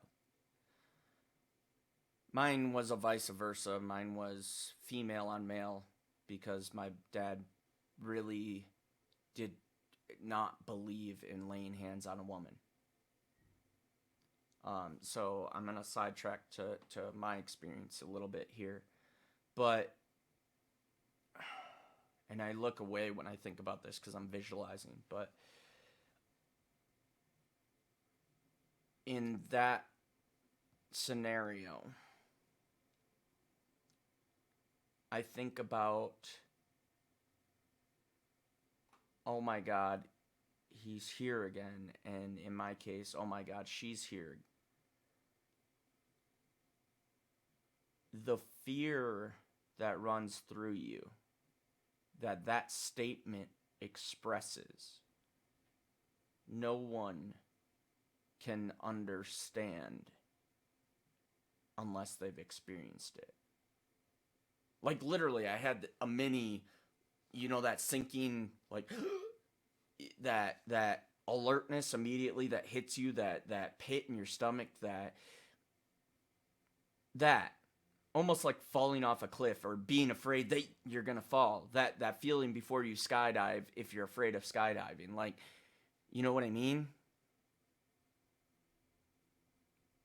Like, I truly want to give that statement justice because she said it so nonchalant, which I've said it so nonchalant so many times. And I know, like, domestic violence is not something that you smile about. But again, I want to reiterate, gallows humor is something that I get into. Meaning that I deal with my experiences. I deal with the sadness, the fearfulness, the whatever, and especially in trying to get through this and being able to give hopefully valuable commentary on it, and hopefully a good piece that will get her story to more people. That gallows humor helps to keep me from being speechless, to keep me from not being able to finish, you know, which in this particular scenario, so far I have not gotten to the point that I did in her first video. Her first video was eye-opening because I was learning of the whole scenario. I had heard briefly of it, but I had not understood the full gravity of the scenario. So, if you see a smile on my face, if you see me laugh, that is not to discount her scenario. That is not to, and she's well aware of this. This statement is not for her. That is because if you don't laugh, the evil of the world will destroy you. That is something I truly believe in. So, yeah. But oh my God, he's here. Like, fuck, dude.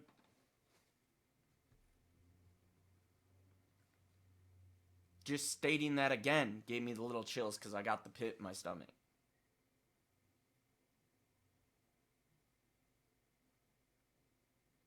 You don't know what that fear feels like until you've had it. The complete, utter feeling of no control.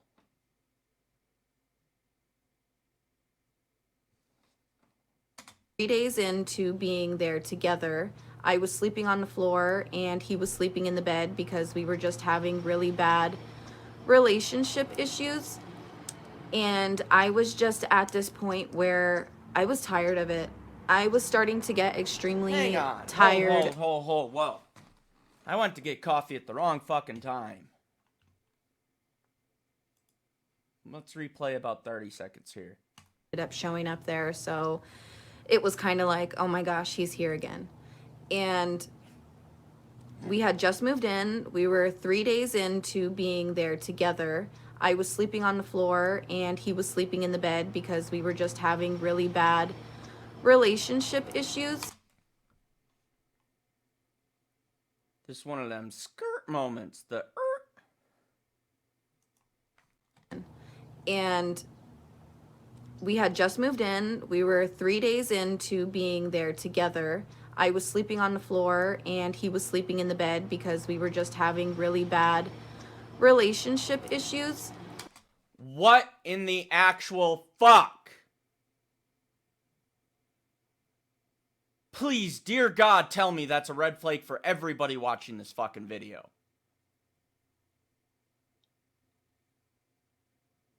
That is basic respect of a woman. Value issues right here. Why the fuck is he in the bed and she's on the floor? And I was just at this point where I was tired of it. I was starting to get extremely tired of the situation and I was starting to stick up for myself more. He walked up to me. I'm sorry, but I don't care how strong a woman you're with. I don't care what kind of attitude you get from a woman. In no way, shape, or form, no matter what fit she throws.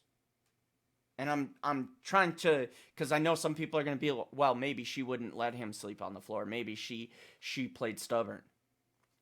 Don't give a fuck. I'd leave the fucking house before I fucking slept in the bed while she was on the floor. I'd let her stubborn ass choose to sleep on the floor while I'm not in that fucking bed. Bright and early in the morning, around 7 o'clock a.m., asked me to see my phone because he thought that I was cheating on him with somebody from Utah, even though I had never been there before. He looks through my phone and he finds out that I'm not cheating with it, on him with anybody, and tells me to come lay in the bed with him. So I lay in the bed with him, and he's like, "You're just getting really good at hiding this, huh?" And I got upset and I was like, I'm so tired of this. And I tried to move my arm to get his arm off of mine and accidentally like grazed the tip of his nose. It wasn't a hit or anything hard. It's just my skin touched his nose. He got infuriated, ripped me on the bed, but while I was trying to get off, pulls me by my hair, pulls me onto the bed, and he gets off the bed. And I was covering my face because I didn't want him to hit me in the face. And my son was right next to us, and he had just woke up because of the struggle on top of the bed. And he was sitting up looking directly at us, and my ex took his hand and he just went one hard punch into my side, into my rib cage, and I heard the bone break. It sounded like the branch of a tree breaking. I had no idea that my lung was collapsed at the time. I just knew that I could not breathe, and I begged him to take me to the hospital, in which he did not want to. And I gave him my phone. I gave him everything. I let him go into the hospital with me. I made up a lie that I fell off the bed just so I can get medical attention. And that's where they told me that I had a collapsed lung. So I had a broken rib and a collapsed lung. The rib actually broke and punctured the hole into my lung after the hit. He ended up having to take my son, and That means, for those of you who aren't able to envision what happened, you're taking one of these ribs, and when it, obviously the one they wrap around, and one of the ones that are sitting kind of here, probably the ones that are free that aren't connected to the sternum, sorry, more than likely, I mean, I guess you could break one of the ones from the sternum too, but that would definitely be more difficult. Although being a woman, I'm sorry, but typically speaking, your bones are going to be easier to break, and men are typically of more strength than women, and I believe he's significantly bigger than you, if I'm not mistaken, and Larissa can clarify that in our interview. But that means that literally one of these, we'll just go with the lowers for simple explanation. You snap one of these off, and the punch not only broke the bone clean off, cracked it completely off. Because in order to puncture the lung, you would need more pressure behind it. So chances are he went through and then continued to have enough force to use that broken edge more. Well, I'm assuming probably on the broken edge to then pressure that bone, pushing it into the lung. That's a hit. Like, truly, that's a fucking hit. That's like, this is no. And I mean, regardless, my opinion is hit a woman, like, that's wrong regardless. But that's not, oh, I crossed the line and I hit her, you know, with consideration to the difference between me and her. I hit her with no regard for that whatsoever. And did not give a fuck of the damage I was going to cause. All my might. That's what that was. And because I had to stay in the hospital for 3 days to see if my lung would actually heal on its own. And I couldn't leave without my son. I was not going to leave without my child. And so I went back after that and didn't say anything. I just played it really cool. There was another situation that my son seen where we had come back from a family party and I had no idea that he was using at the time. I thought that he was clean and sober from what he had told me before. And that night I found out that he was using. We went to the house after the party and he had to go to the bathroom and he. So, maybe she'll clarify in this interview. If not, I will clarify with Larissa as long as she's comfortable in answering. But this is also drug induced. On top of the anger issues, he's also obviously using something, because knowing Larissa, she's not talking about weed or something like that. I mean, it could be alcohol, but I highly doubt it. I only say it could be alcohol because alcohol would create this domestic violence scenario. It would not be the first time, but I'm thinking it's much harder. I don't want to speculate too much, but I'll just say, like, what comes to mind is like methamphetamines or coke or something of that sort that increases your aggression and your adrenaline levels. But again, that's not me saying I know what it is, because I don't. We will clarify that in the future. He said he was going to throw up. So I went to go help him like I always do when he's drunk and sick. And he ended up grabbing me by my neck and throwing me up against the wall and strangling me while our son was asleep in the room. He moved me from the bathroom, dragging me by my hair to the room where my son was, and got on top of me and started punching me in my face. Sorry, I gotta go back just briefly. Dragged her into the room where her son was, is what I heard. So I went to go help him like I always do when he's drunk and sick.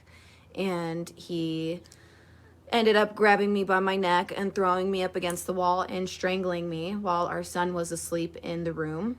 He moved me from the bathroom, dragging me by my hair to the room where my son was, and got. Okay, so obviously, if y'all didn't catch it the first time like me, sometimes I miss bits and pieces, but it's very clear. So she's now dragged into the room where her son was. That is exactly what she said. Got on top of me and started punching me in my face and punching me in the back of the head and ripping my hair out. Then he gets up and he gets off of me. Like, some DV situations, some domestic violence situations, people try to hide it from their kids. It's like he's showcasing dominance to his son.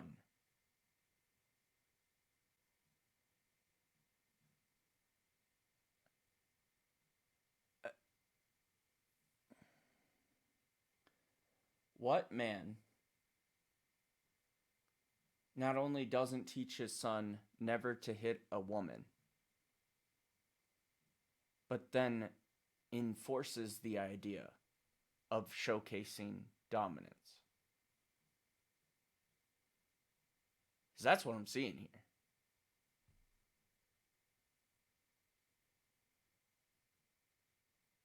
That's his insecurity of, I am the man of this house. That's what I'm seeing.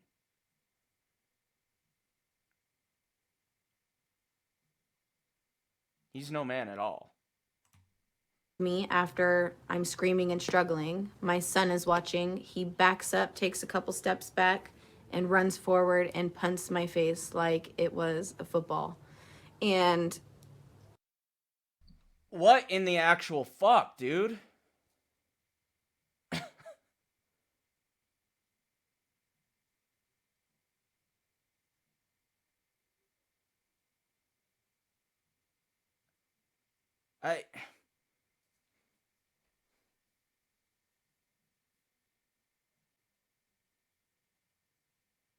I'm at a loss for words.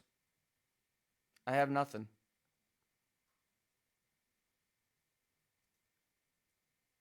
He punted her in the fucking face, dude.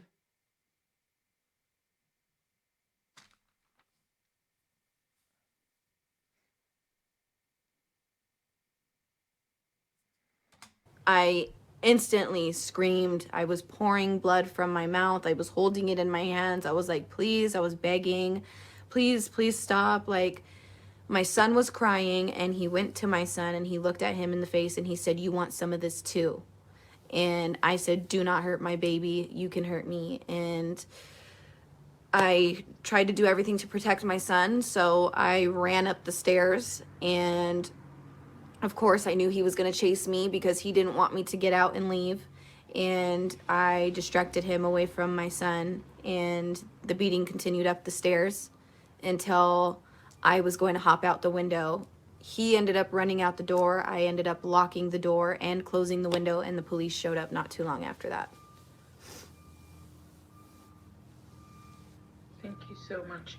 So who called the cops? Like, tell us about that moment, because obviously we're going to if it's fine, like, we want to play that footage so that I want people to see, like, I mean, that cops will not act that way if they don't pick up the energy in the room and they can see what the hell is going on.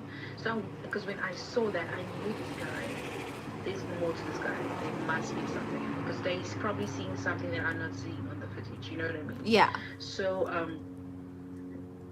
tell us who called the cops. Tell us the moment when the cops came in. Break down that moment for us. The most heartwarming moment is when they bring your son to you and you just hold each other, and you could see the fear in that baby's face, like just him holding on to you with everything he has. So that was incident after the kicking in the face. So the kicking in the face was prior to the incident you guys seen in body cam. Body cam, yeah, is a whole different story. Body cam was crazy. Tell us that incident, and then we'll go over to body cam incident, because wow. Okay. So after I had ran up the stairs, I, in this situation, knew that I had to call the police. And his cousin, who was 13 years old at the time, had a cell phone, and I ran upstairs. Keep in mind, I didn't have anything on but pants and a bra because he ripped my shirt off of me. I was bleeding all over the place, and I was like, please let me use your phone, please let me use your phone, or call your mom, call the cops, call somebody. So he actually got on, the little cousin got on the phone, and he dialed 911, and my ex actually walked into the room, and he took the phone away from his cousin and threw it across the room against the wall. So 911 kind of had a gist about what was going on, because the call had went through to the 911 operators, except it was disconnected abruptly, and that's how they were able to come and arrest him that time. So he was trying to chase me. I was trying to lock him out of the house. I tried to jump out the window to go run to a neighbor's and get help after he had taken the phone from his cousin, because I just thought I'm not going to make it out this time. Like, he's just out of control. I've never seen him like this. This was one of the worst times that he had ever beaten me. I mean, and actually left physical on my face for everybody to see. And so I tried hopping out the window so that way I could run to a neighbor, but he ended up trying to be smarter than me and ran out of the house and tried to go to the window on the outside where I was trying to hop out. So I locked the window really quick, ran to the doors and locked all the doors in the house. And in the process of that happening, the cops had already been on their way and they actually arrested him, and he was only in socks and boxers at the time because he had managed to strip down in whatever time that he had.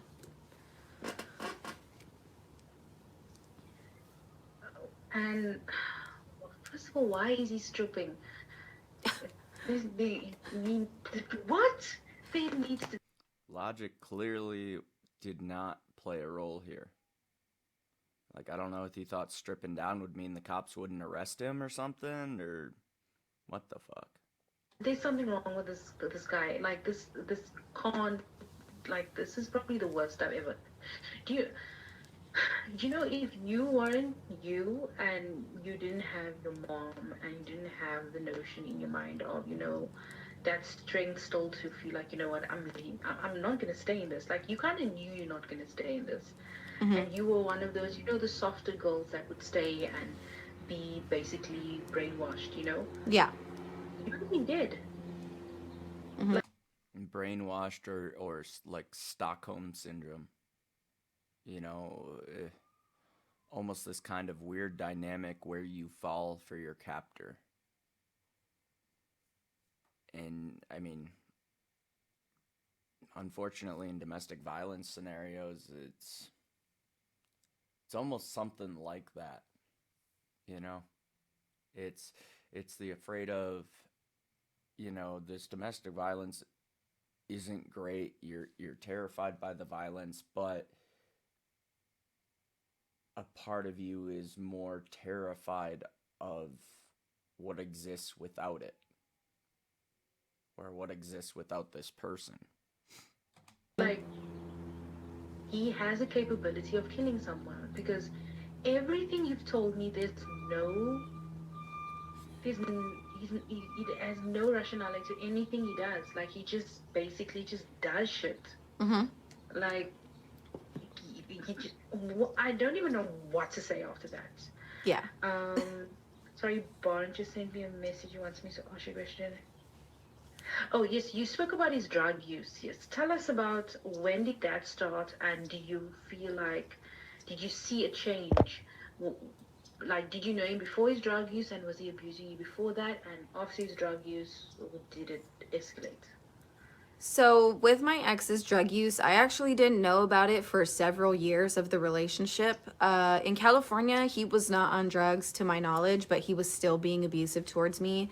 It just wasn't as horrendous as when we had lived in Utah. Once we got to Utah, because he had actually grew up in Utah, once we got to Utah, he started hanging out with old friends and talking to people, and I'm sure that that's probably when he had gotten into the drug scene again. And again, that was maybe 2 years after our son was born. And his behavior just got irrationally worse. He was staying away longer times at night, and he would be gone early in the morning, pretty much almost 24 hours a day. He would come home at like 10 or 11 to sleep, wake up at 6 o'clock and leave. And I was stuck with the baby all day and doing all the housework and everything because he would not allow me to work. But I noticed that he was becoming more irrational. He wouldn't allow you to work. It's one thing when a couple decides that one of them doesn't want to work and wants to be a stay-at-home parent, but it's a whole nother dynamic when you're not allowed to work. This dude's just got a host of fucking control issues. because the beatings were getting a lot worse and he was starting to care so much less about where he was hitting me. He wasn't as articulate with it as he used to be. It was a lot more sloppy when he would beat me because I would be bruised in my legs, in my arms, scratches on my neck, bruises on my face and my eyes, and of course the busted mouth and everything like that that I had was because he was using, I believe. Thank you so much. And can you tell us about the camp footage that we saw, and also can you also mention how old was your son at this point? How old was my son in 2020? Let me think. Let me do the math real quick.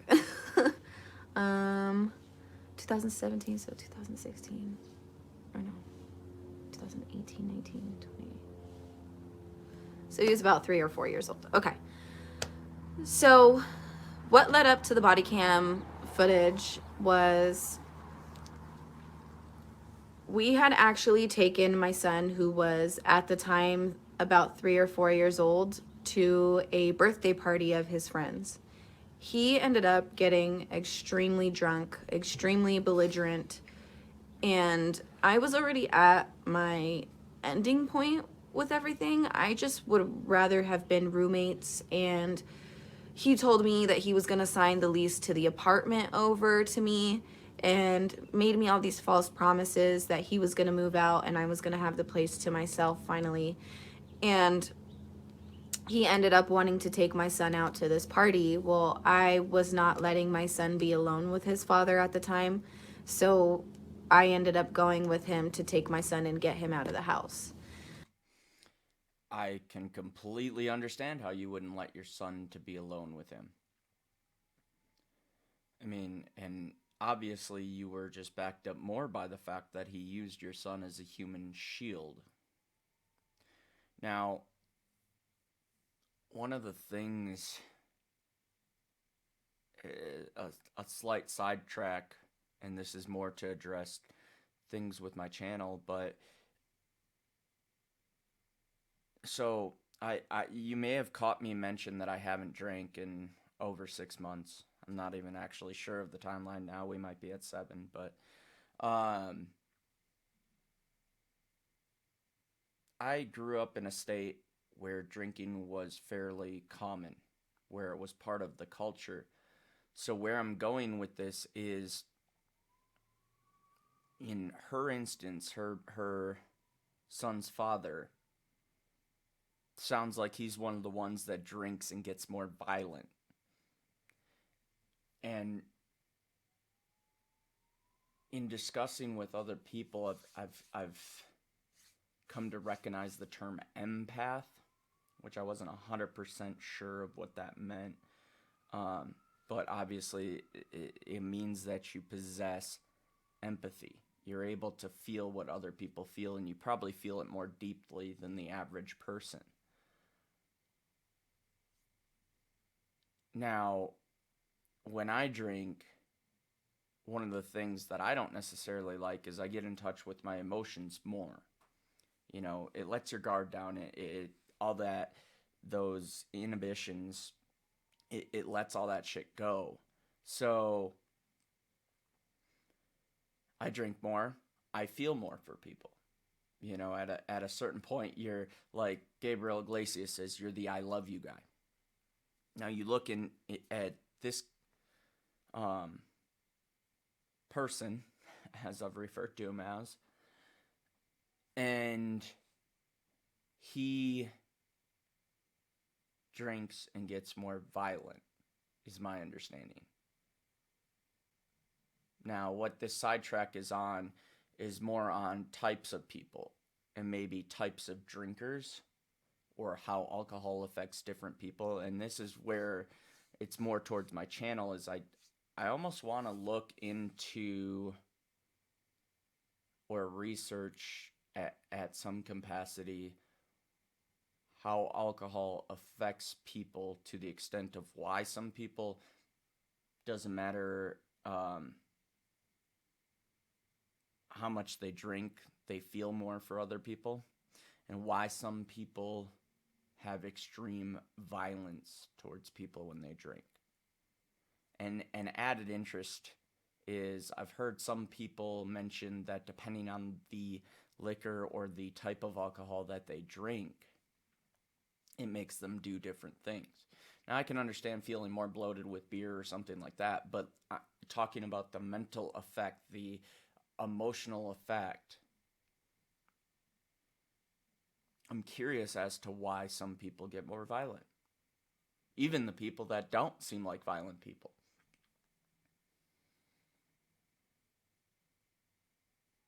Because I bet you it's not just violence versus empathy. I'm sure there's other subtypes there as well. So, at some point you may see a video or two on kind of looking into or doing a little bit of a deep dive in how alcohol affects different people emotionally. We went to the birthday party. He ended up getting extremely belligerently drunk. At the birthday party, I was sitting on the curb and I was talking to his cousin who was in town. And he walked up and he kneed me in my shoulder as he walked past me. Then he told me to get off the phone. And I told his cousin, I said, I can already see where this is going. Please get me an Uber out of here. Because again, I had no money. I wasn't working. I asked her to get me an Uber and she told me to wait for the Uber. And probably one of the reasons why these violent people don't want their partner to work is because it makes them financially dependent on you.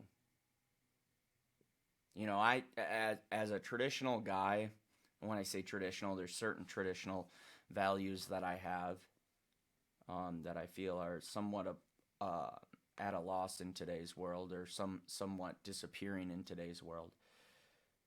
But that's why the difference in opinion in looking at her situation. You know, I can be a more traditional guy, which people might try to peg this guy to be. And be like, see, this is the problem with traditional thinking. You know, maybe Larissa's not saying that. I definitely haven't heard her say that. But other outside people may look at this situation and use it to say, see, traditional living's a bad thing. This is men abusing women, you know, no. It goes back to the chivalry, it goes back to, yes, I can't say that word, and it goes back to men having respect and cherishing the women in their lives. And I just don't, yeah. Sorry, I sidetracked enough in that that I lost where I was going there. We're going to hit just a slight rewind and see if the thought comes back to me. I've learned that tends to do it for me. to take my son and get him out of the house. We went to the birthday party. He ended up getting extremely belligerently drunk. At the birthday party, I was sitting on the curb and getting an Uber, not having money, that kind of stuff. So the traditional thinking from my point, which I think there can be some good to that style, is if your partner decides that they don't want to work, you're cherishing them by providing for the family. You're feeling like you're fulfilled in doing your part for the family. Because in my case, I think I would do good at caring for a child. I've actually cared for a child before. That wasn't my own, but I took in as my own. But I feel like everybody's good at different things. Some dynamics of a relationship, maybe both parents play equal roles in every activity. You know, whether it's cooking for the family, whether it's taking care of the kids, whether it's maintaining the house and the lawn and the whatever, like all these traditional roles that we've debated over time with the change in quote unquote gender roles,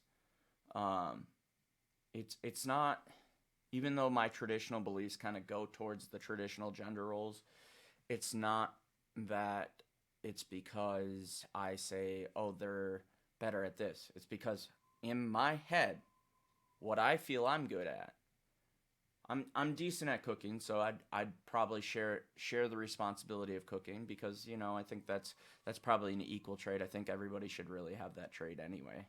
I mean, we're human beings, we should be able to cook for ourselves, but like nurturing a child and stuff, I see so much fucking value in a female nurturing their child. Things that, for example, my childhood, my dad played the role of the single parent. And there's just, as much as he did, and he recognizes this, and I'll try to keep it together for this, but as much as he did for me, he recognizes that there's certain pieces of nurturing that aren't there. That it's hard for a male to fulfill, even being an empath, because one of the reasons why I'm an empath is that shit comes from my dad. My dad is a very empathetic, non-violent person.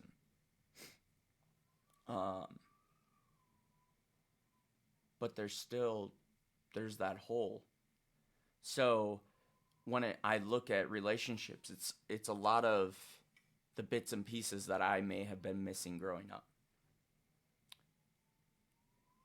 So there's values, and I realize this may to some sound like a huge sidetrack, but this goes to the idea of traditional values, the idea of how traditional values can still be okay, can still be acceptable mutually between two parties, yet not turn into this shit. Yet not be about control, where the guy virtually won't let you do anything besides exist and serve him, because that makes you 1000% dependent on him, which means it's very difficult for you to leave. In this case, she says she has no money, so she had to have somebody else call an Uber for her to get her to safety.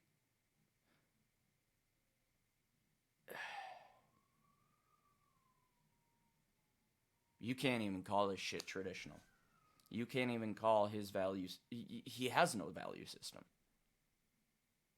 This isn't traditional values gone wrong. This is person not raised with discipline, respect, appreciation, value system that gives you the core for the human being you're supposed to be.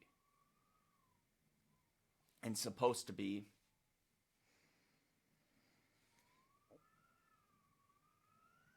I'll rephrase, for the human being that plays a role in society. That value system allows you to have something to guide you in the role that you're going to eventually play in society. Clearly, he just doesn't fucking have that. And I was talking to his cousin who was in town, and he walked up and he kneed me in my shoulder as he walked past me. Then he told me to get off the phone, and I told his cousin, I said, I can already see where this is going. Please get me an Uber out of here, because again, I had no money. I wasn't working. I asked her to get me an Uber, and she told me to wait for the Uber, and he ended up actually going, grabbing my son, and trying to drive off drunk with him.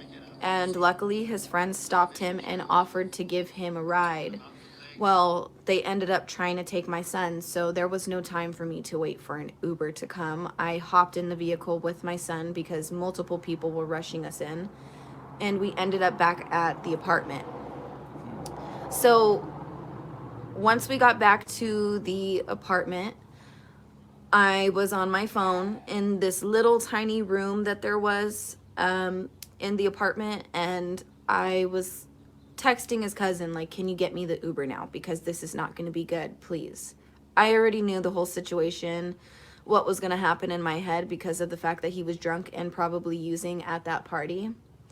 And she told me just to try and go to sleep, that if he's not bothering me, then maybe it'll be okay this time. It didn't. He ended up coming into the room and he ended up telling me to get off my phone.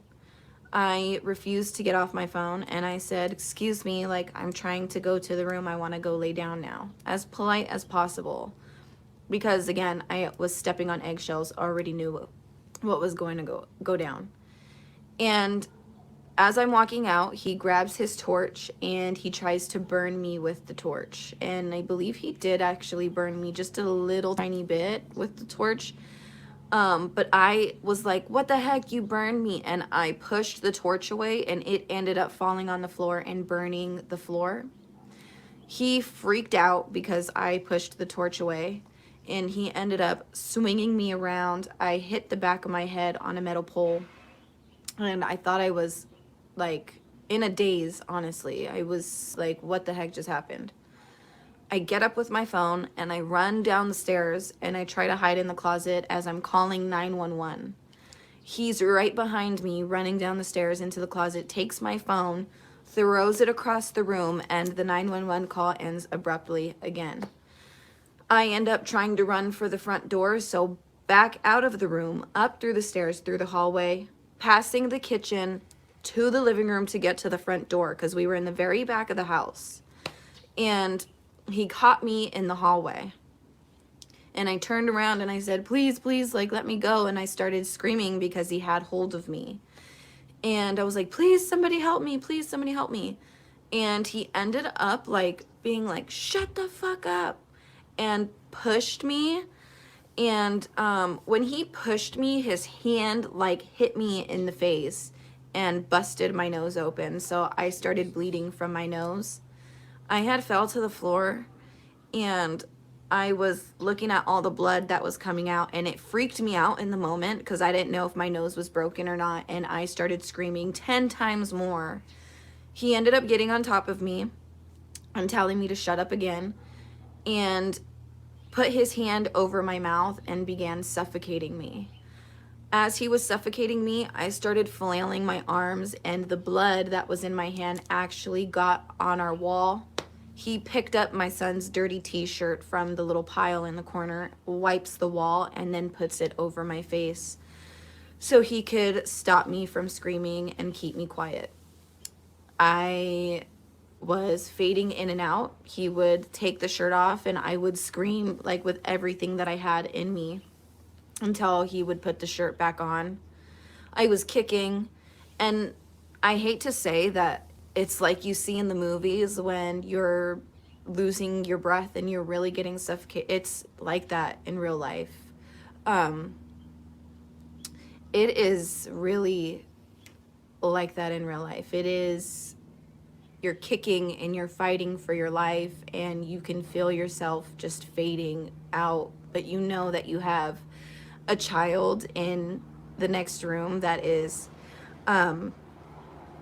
that needs you, because the only thought that was going through my head was, my son is going to be an orphan. He's going to be a foster kid. I have to fight and I have to get out because his dad's going to jail for life and I'm going to be dead. And then where's my son going to go? And I fought for my child. And I'm so thankful that the cops got there when they did as I was fading out. They kicked open our door, and actually, fun fact, they were not able to kick open the door. Once my ex found out that the police were there, he ended up being like, oh my God, they're here. Shut up. So I want to pause before she gets into the police part of this because I wanted to allow her to talk about him suffocating her and stuff, but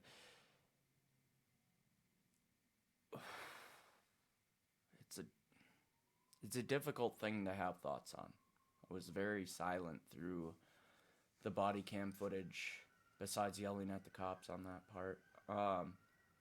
But I was very silent because it's there's not a lot of coherent thoughts, you know? There's so much emotion flooded there, and besides expressing some emotion, I want the thoughts to make sense, to give constructive thoughts on that. Sorry, I don't even make sense there. I kind of talked over the top on that one. But the one thing that pops up when she's speaking of this, the way my mind works, is the one major thing I'm thinking to, is having trained jujitsu. There's a point, so hear me out. Having trained jujitsu and looking at the females that I trained with and how a good chunk of them can kick my ass. No fucking joke. We're not talking about, hitting, striking, and that kind of shit. We're talking about this scenario where you're in an intense grappling self-defense scenario. That is exactly what this is. People that aren't in conflict scenarios don't understand that. But this is basically what she's describing is a raw, on the streets or in your personal life, grappling situation in which you didn't voluntarily enter into. So the point being is, I recommend to any women out there,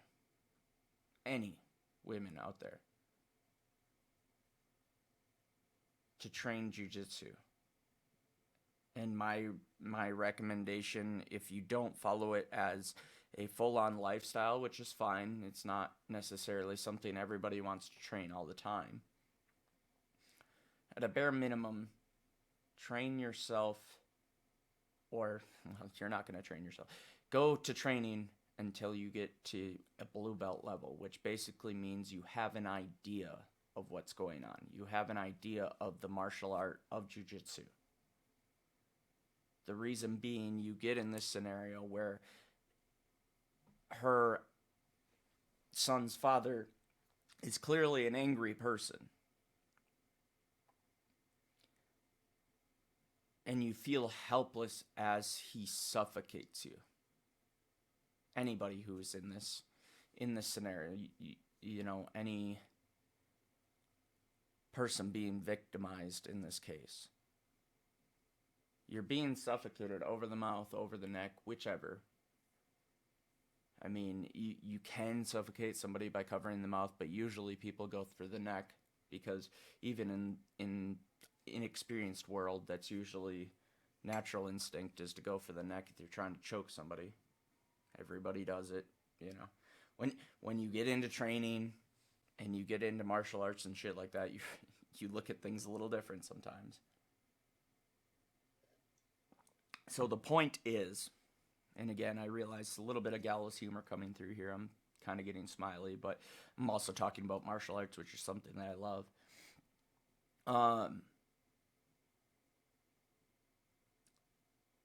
You train that, you learn how to protect your neck. You learn the natural movements that will keep people out of there. You learn how to get out from under somebody. That was a little bit of me trying to do a sit shrimp, natural things that come to me. And at the blue belt level, as far as other people that train jiu-jitsu, I consider myself extremely inexperienced. If I were to get in something with somebody who has any sort of experience, I probably would not perform well. But I feel very confident when it comes to the average person. I feel I'm able to defend myself should somebody who's 100 pounds larger than me, or, who knows, maybe 150 pounds larger than me, I feel confident I can get out of there.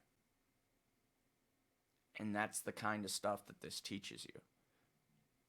So, amongst all the emotional shit that we're going to experience as she recollects what she went through, what Larissa went through here, I felt the need to make the mention for anybody who's ever felt helpless out there, who's ever felt bullied, who's ever felt victimized in domestic violence, any of those kind of scenarios. Learn jiu-jitsu. And a big reason why jiu-jitsu and not boxing, not Muay Thai, it's not that I don't have respect for those. For self-defense, it works amazingly, because no matter which scenario you get in, when it comes to life or death, which is usually a grappling situation on the ground in which somebody much larger than you is on top of you, choking the life out of you, because that's often what domestic violence situations are. When they come to that, I thought I was going to die, you now are able to defend yourself. And not only are you able to defend yourself, the added benefit for anybody who actually trains jiu-jitsu for a while is you start laughing at the people that clearly emotionally fight. You start laughing back at them because it is obvious how little they actually know and what they're doing. The average person in a bar fight isn't going for a guillotine. They're usually going for the headlock noogie type shit. And if anybody ever headlocks you like that, again, somewhere where you get to laugh because they're inexperienced. And the reason why I'm smiling, why I'm laughing, is because I'm recollecting, I'm remembering how helpless I used to feel being bullied. I'm remembering how helpless I felt in absolutely any violent situation.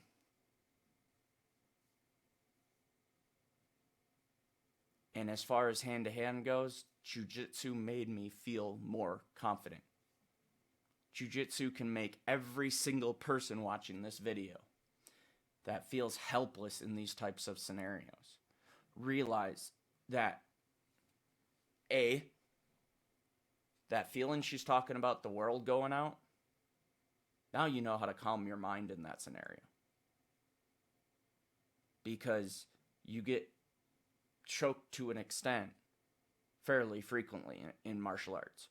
But you also have a professor or trainers that are watching the scenario, so you know you're safe.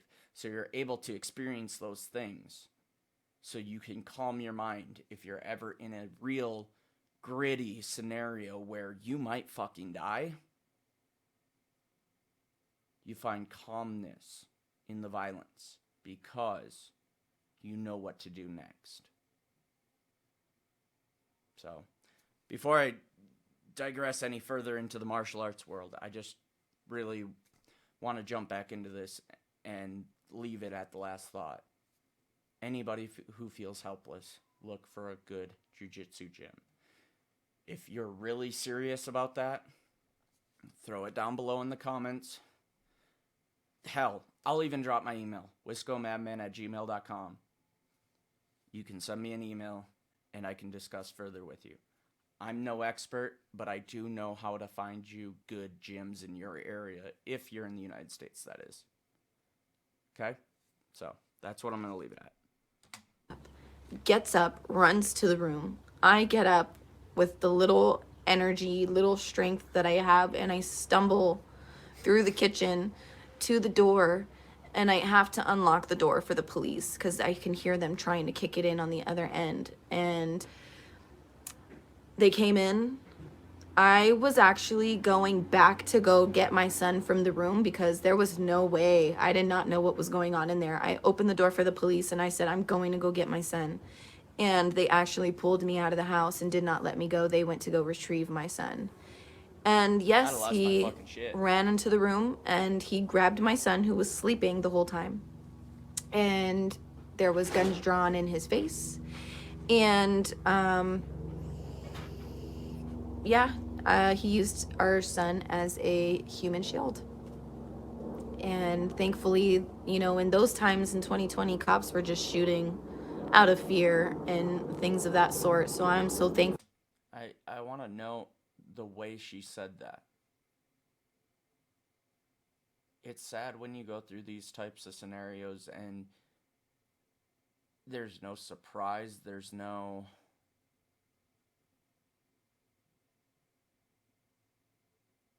some people may look at that lack of emotion and be like, "Oh my god, like how does she not you're just it's almost like you're so lost at the scenario that nothing that person does anymore surprises you." Full that the cops did such a great job and they did not shoot, because I don't know if my son would be here today if they did, and I don't know what I would have done in return if Absolutely. my son lost his life because of his father.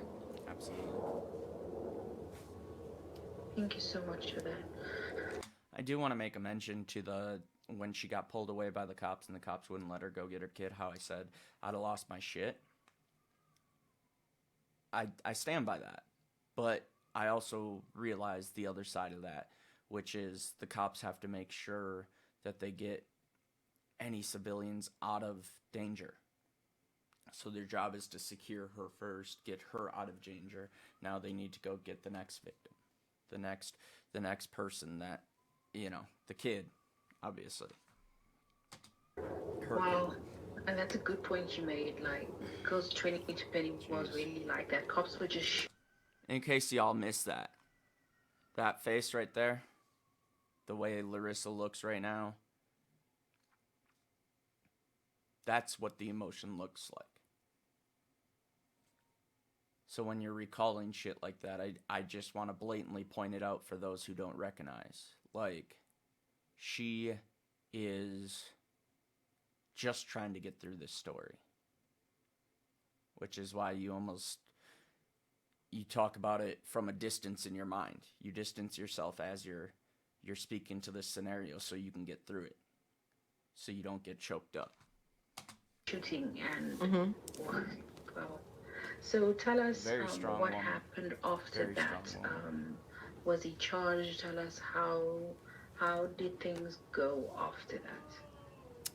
So after the whole body cam footage situation, they did arrest him that night. They did end up releasing him the next day because he bailed himself out and he actually came back to the apartment. I had already had a ticket to leave, and he tried to stop me from leaving to my flight and tried to make me late, so I missed it. I went anyways. I didn't care if I was late or if I had to pay extra money or whatever to get on a flight to get out. Right?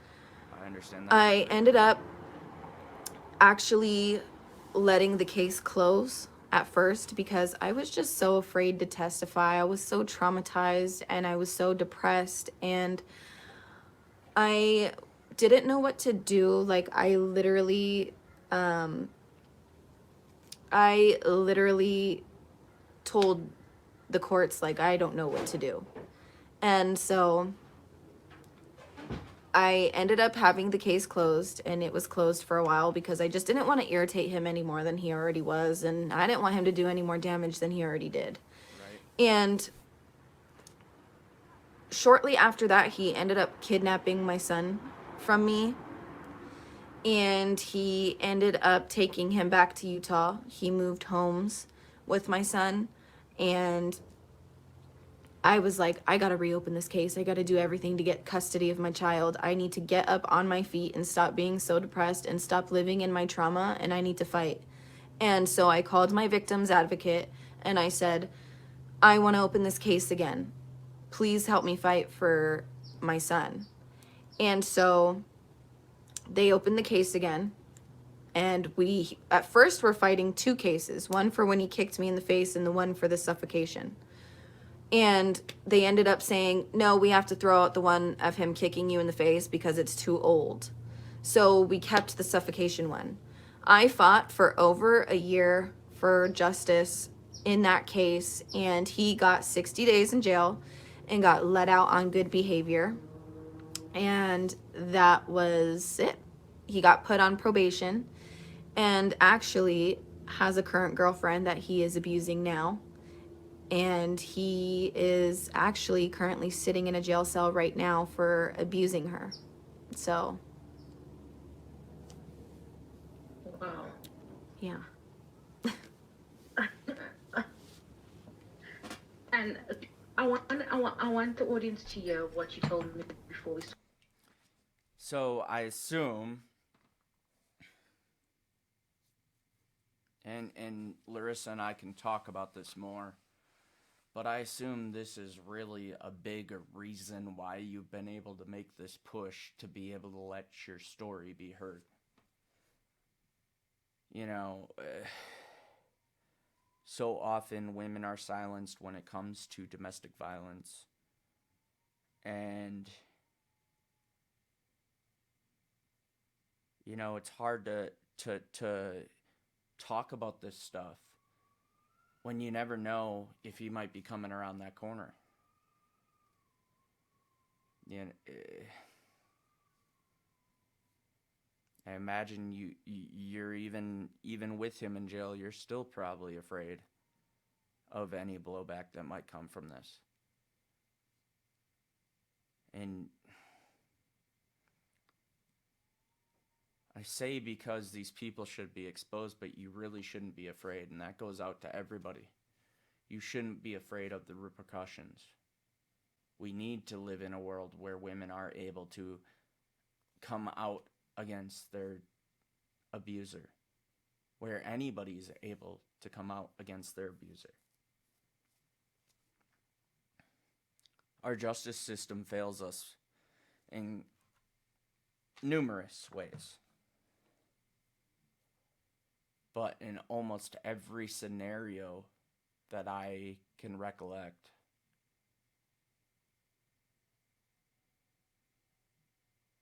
in almost every scenario I can think of, the justice system has failed victims of domestic violence.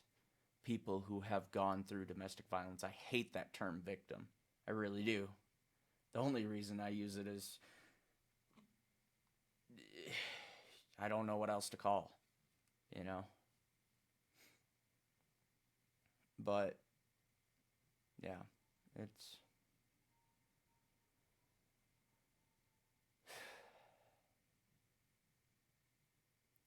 I really, really hope and pray that people continue to feel empowered in speaking about their domestic violence experience. I really do. Started the recording, why you shared your footage on socials and to share your story. So the reason why I shared my story on social media is because I was actually doing true crime on TikTok prior, and I had somewhat of an audience, and I figured, hey, maybe if I put this out, because this is somewhat of a crime, it would help me heal because I'm in my healing journey right now. So I figured, let me put this out. Maybe I can talk to people who can relate, and maybe me, instead of my name being dragged through the mud constantly, because that's all he's done to me is make my reputation horrible for keeping my son away from him. And I was like, I'm sick of this. And I said, I want to heal from this and I want to move forward in my life. And I had somewhat of an audience, and I figured, hey, maybe if I put this out, because this is somewhat of a crime. That's what I wanted to respond on. Sorry, I was not able to respond on. What I wanted to say was this is somewhat of a crime. Don't sell yourself short, Larissa. Don't. Nobody should sell themselves short. This is 1000% a fucking crime.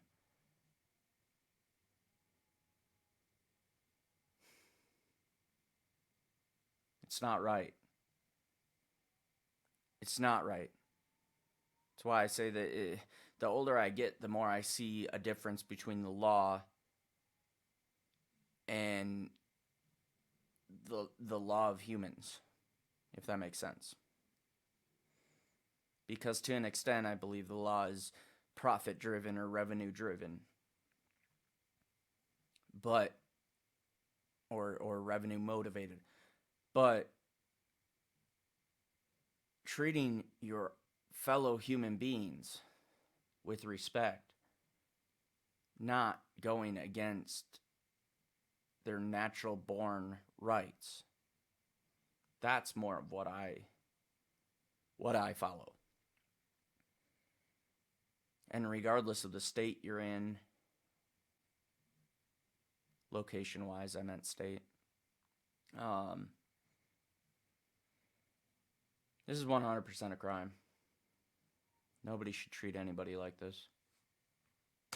It would help me heal because I'm in my healing journey right now. So I figured, let me put this out. Maybe I can talk to people who can relate, and maybe me, instead of my name being dragged through the mud constantly, because that's all he's done to me is make my reputation horrible for keeping my son away from him. And I was like, I'm sick of this. And I said, I want to heal from this and I want to move forward in my life. And I posted the body cam footage. I did not expect it to get the reaction that it actually did. And I don't know, I just, as the post grew in views and as I grew in followers, I was like, I can actually do something with this. I can turn everything negative that has happened in my life and I can turn it into something positive. I can show people that you can make it.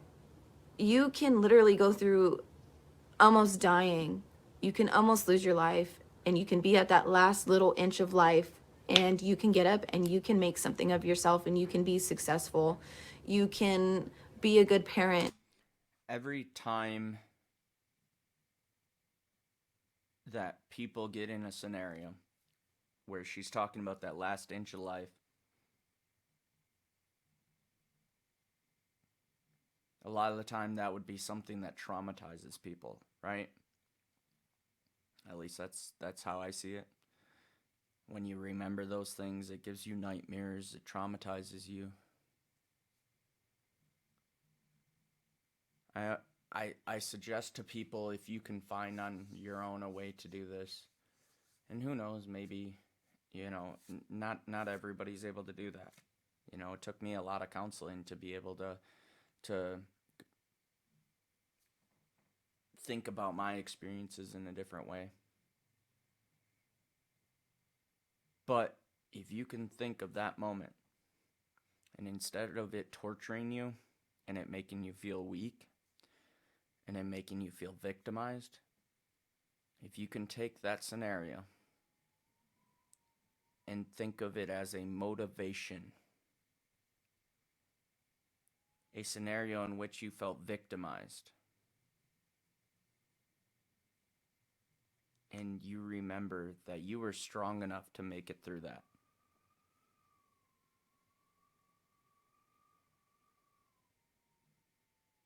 I know it's easier said than done, but those are the kind of things that can really empower you. And I think Larissa's already there for the most part. She's definitely an empowered woman. Everybody has their struggles, but I see in her that she's found a way to look at her experiences and push on better and stronger than before. You can, despite anything that you went through, you can do something with your life. It's not the end of the world. And that's the reason why now I have not only built a website for victims of abuse, but I am working on getting up a podcast and things because I want people to be able to use their voice and help other people who are going through things that are similar or who have been through things that are similar and have survived. I love that she's taking her scenario, and in part, I see her furthering her strength in her experience, but in part, I also see that she wants to, on top of furthering her own strength, to push on, to look back at these experiences as making her stronger. But now she wants to help other people do the same thing. Other women do the same thing. I applaud that, Larissa. I really do. Genuinely. I wish more people out there, when they go through these scenarios and they make it out the other side, felt motivated, felt empowered to help other people get to the same place. I really do. Thank you so much for that. And tell us, you mentioned that you are in a relationship now, and tell us how it was. I mean, for a very long time, he's all you knew. I mean, he was your first boyfriend, and having that be your first experience of a relationship had to be traumatic. And then meeting this person, Absolutely. how was it for you to start a new relationship, and how have they responded to your trauma, and basically just being patient with you? So I got into a relationship very shortly after. I got into a relationship very shortly after I left my son's father, actually. I was dealing with alcoholism at the time, and I had met my daughter's father shortly after I left my son's father. And actually, funny story is we grew up in school together, but we had never ever talked to each other in school. And we just immediately clicked, and our views were the same. Even though I was not being the best person and showing him the views that I had those views. I had the same exact views as him. Is I wanted a good life. I wanted the white picket fence thing. I wanted to be a wife. I wanted to be a mom again. And I'm sorry. That made me smile, because some of the relationship advice that my dad gave me. You're the first person I've heard repeat a similar scenario since I've been out of Wisconsin. Matter of fact, I didn't even really hear it much in Wisconsin, but my dad, when giving me relationship advice, and when looking at my relationships from the outside, one of the analyses that he gave me was, you're always looking for the white picket fence. So I to hear somebody else say that, I'm just like, wow. Sorry, that might not have a lot of value to anybody else watching, but as far as me doing this reaction for Larissa, like,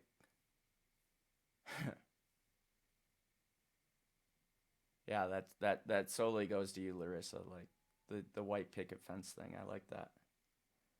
I can feel for that, because we really do chase that. You know, another way that I would call it is kind of chasing after that Disney princess story, or the happily ever after shit, you know, that we grew up on. we just really connected. But it was very hard, to say the least, because I couldn't stop talking to him about my ex and all the trauma he caused, and I couldn't stop. It's really, that's one of the struggles I have too. Because when you do that kind of stuff, like, people think you're not over your ex, or you're not over your scenario, but are you really ever, quote unquote, over your experiences? I think we're so often looking for red flags in relationships that when somebody's dealing with these kind of experiences, we often don't,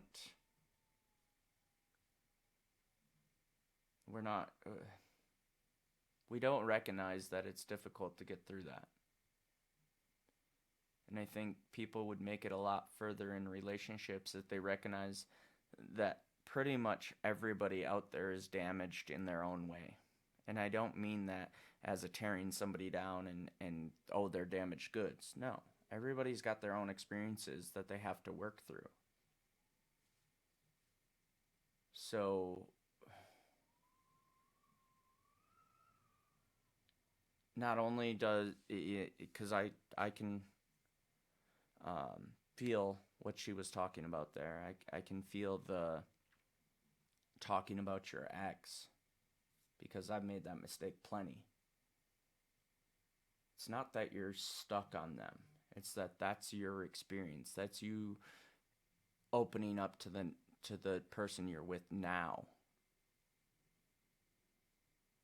To tell them, to be vulnerable, to show them where you've come from and where you'd like to go.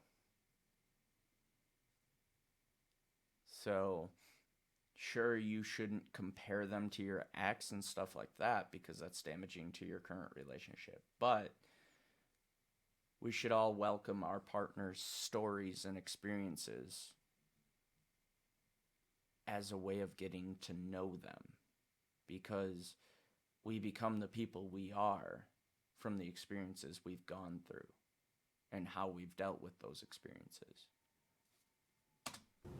Taking things that he was doing and turning them into examples of what my ex was doing. It was a terrible, for me and him, because of me and my trauma, a terrible relationship in the very beginning.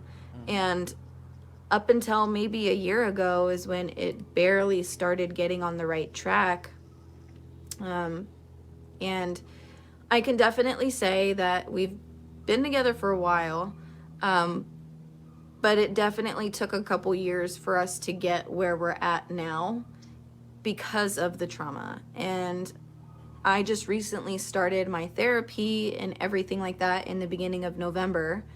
And so I would say that since November, our relationship has definitely gotten a lot easier, and it has been the best relationship, especially because in the very beginning it was hard to understand somebody who actually is genuinely loving you rather than being so toxic. I was just so used to the toxic that I became so toxic because it was just in me to be that way, in me to protect myself, in me to fight or flight, to defend myself and everything. It was in me to be aggressive so that way no man can ever do what my ex did to me again. And it did ruin relationships for me.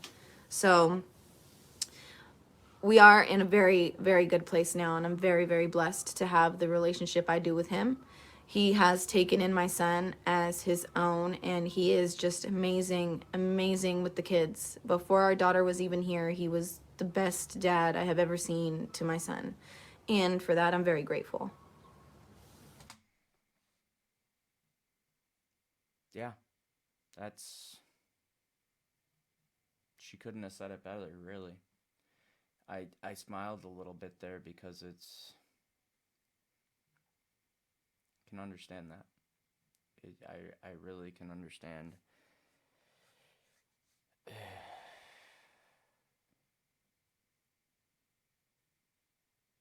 Takes a lot of work.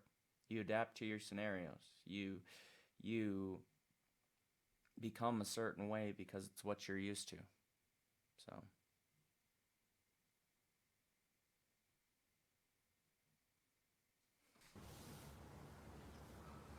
That's absolutely amazing. I'm so happy for you. You deserve it. And you know what I appreciate, and not a lot of women speak about this, but what I noticed about you, you're very honest about every situation you find yourself in, whether you at fault or whether somebody else is at fault. You're really just honest about it. Yeah. And for you to say that a lot of women will use their trauma as a crutch. A lot do. Like my mom did for a good couple of years. And for you to jump in so quickly to fix yourself and for your children and for this man that loves you is absolutely amazing. You probably don't think that, you're just thinking, oh, I'm doing what I have to do, but this is not normal. Women don't normally do this this fast. So you're doing an amazing job. I need to tell you that. Thank you. I appreciate it. So basically what I want to know now, we more to the end of the interview. So how do you think, going through all of that, how do you think it's changed you as a person? Going through the experiences that I have gone through in my life, I think have definitely made me a lot stronger as a person. I definitely have a lot more of a thick skin, so criticism and things like that don't really bother me anymore. I don't get bullied because of anything. I'm just really genuine now. It's also taught me to be a strong, independent individual. Like, do not depend on anyone for anything. You need to get up there and you need to do it yourself. It has also taught me that you can't blame yourself for everything. You cannot blame yourself for what you've been through in your life. You cannot use your trauma as a crutch in life. You have to move forward. You have to do something with yourself, or else you're going to be stuck in the same position for the rest of your life. You have to really get up and you really have to work hard. And it's just, I think that what I've been through has motivated me to just do so much better in life and be better, because I want so much more for myself than that situation that I was in. I want so much more, and that's all. With that being said, I agree with that way of looking at it. It's a situation that's going to make you stronger. It's a situation where now when bullying comes your way, it's hard to affect you, because what you went through being an inch from death and taking these beatings from this guy, like, what is anybody gonna say to you to make you feel as bad as you felt in that scenario? There's really nothing they can say to you. So the one thing I can say to people who have experienced domestic violence is move forward from that and take strength from that. Once it's over, you know that it can only really get better from there. You know what I mean? And that means, like, over as in once that relationship is something you're no longer in and you're out doing things in life. Like, every challenge that comes your way is really probably going to be a lot easier considering the difficulty of what you went through.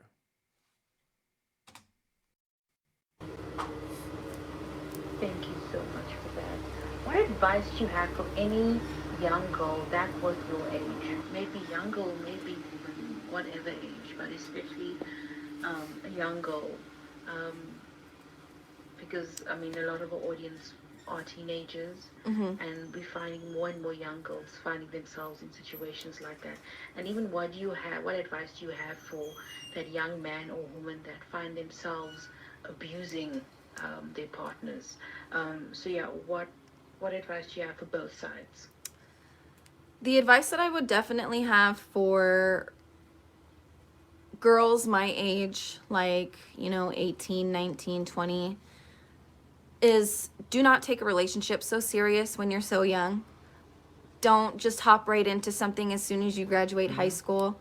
I would say go to school and get an education, and if you have time for a boyfriend or a significant other, then, you can have that time. But be very wise, be very strong, and the first time that they show any type of aggressiveness in your relationship, such as raising a hand to you, leave. Because it's only going to get so much worse if you don't leave. And for men who are abusing women or other men or whatever it may be, seek help. Figure out what is making you be the way that you are being. If you have a trauma from when you were young, go and get help for the trauma to heal yourself from that. Until you heal and until you love yourself, you will never be able to love another person. And I am living proof of that. Until I healed, I was not able to love correctly. And if you're going to abuse somebody, then you don't need to be in a relationship. Thank you so much for that. So that was actually the last question. But before we do stop, there's a few things that we want you to say because we are going to do a really captivating opening to your story. So what we were thinking about, basically, the footage where he says where the police comes in and they have him at gunpoint and they say put him down, and we see your ex holding your son as a human shield. We want the audience to see that so they can understand the level of what you were dealing with. Okay. You know, and then right after that, it's going to go into your voice saying, my boyfriend hit me, so I called the police. Then he used my baby as a human shield. So I'm going to send you this. Wait, let me actually type it in the chat over here so you can read it. So it's my boyfriend, wait, what is it? My boyfriend hit me, so I called the police. So my boyfriend hit me, so I called the police. And then he used my baby human shield. Okay, cool. My boyfriend hit me, so I called the police. Then he used my baby as a human shield. Cool. I put it in the chat there so you can read it. Okay. And am I recording this to the phone? Yes. Okay, so my boyfriend hit me, so I called the police. Then he used my baby as a human shield. Okay. My boyfriend hit me, so I called the police, and he used my baby as a human shield. Thank you so much. That's absolutely perfect. Do you want to say it another way? Because, I mean, that's going to be like the opening. So it's going to be like dun dun dun dun. That's going to be the opening. Another Is that way? fine? I think that's fine. I think that works fine. Is that fine? Okay, cool. I need to ask because some people want to do 5 different ways, and I'm like, why? But okay. So yeah, so that's it. And then just before we do stop recording, we just like you to say our catchphrase. So the catchphrase, the first part of the catchphrase is, I am seen. Are you? So you can say that first part. I am seen. And then do I say, are you? Yes, I am seen. Yeah. Okay. I am seen. Are you? That's perfect. And then the last part is, please subscribe for more survivor stories. Please subscribe for more survivor stories. Thank you so much. That's absolutely perfect. You can stop recording. Awesome. Okay, wait. Why don't I stop recording? I'm just trying to stop recording on my end. Close. Oh, there it is. Stop. The recording has stopped. Oh, wow. So, sorry, I decided to take my spectacles. So, again, Larissa, this is absolutely like, you are definitely a YouTuber and you should definitely start a podcast. Like, you know what you're doing. Like, again, it was so easy, so smooth. It will be so easy. This is not even much editing to do because, like, you knew what you were talking about. It's really concise, really straightforward. So basically what we're going to do now is, I think we might be letting your story out next week. Okay. Probably because they always end up telling me, like, please give me one of your stories. So probably next week or the week after. It depends on what we want to do for your graphics. So we tend to normally like create a graphic, basically a little cartoon of one of the basically moments that you speak about. So we can check what we're going to do for graphics. I want to find out if we still do lenses, so we can do a lens view, but it's a lot of technical things that go into it. So basically, what now I'm going to do is I'm going to send you a post-interview email, which, like I said before, Dropbox and a Google Drive link, and then we will ask you to send the interview footage and basically anything that you've documented over the years, everything that you spoke about, everything that speaks to your story. Everything that you're doing now, being a tattoo artist, just the love that you share with your son. Like I love that moment where you on the swing with your son. Just the happiness you have with your children now and your partner now, the stability. I want to show the contrast of then and the peace you have now. Okay. You know, you even look, I would not recognize you if I see you in the street. I think I probably told you this. Like, you look like a whole other person. Like, Yeah. you can literally physical change on you. Like, wow. Yeah. So that we just need all that footage. And then we'll send you a CLA document that just gives us permission to use the footage because we can't just be using your stuff all willy-nilly. And then, and then just because people are weird when it comes to our survivor stories. So when it comes to our health and survivor stories, we back our stories up fully because some people get on there, it goes viral. So there's like hundreds of thousands, millions of people that see your story, and then people leave comments and Yeah. it starts a feud or something. So what we do is, and sometimes it can go into a legal battle and stuff like that. So what we do is we back up our stories 100%. So if you have any restraining order, warrant of arrest, or anything that you have of his that we can just put away. So if anything like that happens, only I see it and higher management sees it, and we archive it immediately. It's 100% confidential. Okay. So it's just also just to back the story up completely, so nobody can come at you in any way, and then we can back you as well. Okay. Yeah, I have all that. I can send that. Okay, cool. So I'll send you the email in the next 20 minutes, and I think that's it for now. Please, my number's there, my email will be on there as well, so just like email me if you need anything, if you want to know anything. And yeah, I'm so excited to share the story. Thank you so Awesome. much. Like, Thank you so much. you don't even, I don't think you even realize how strong you are, because that's the only thing you had to be. You didn't know anything else. It's just like you said, you only knew how to be strong.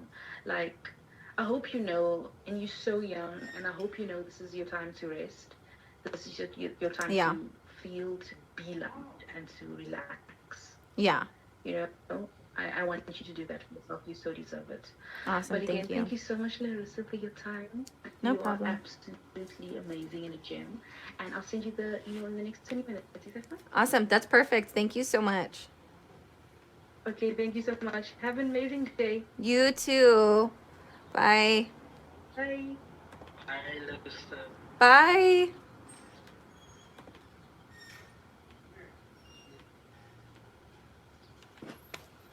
So what did we think? That was really like hot seat shit. Let him off the leash.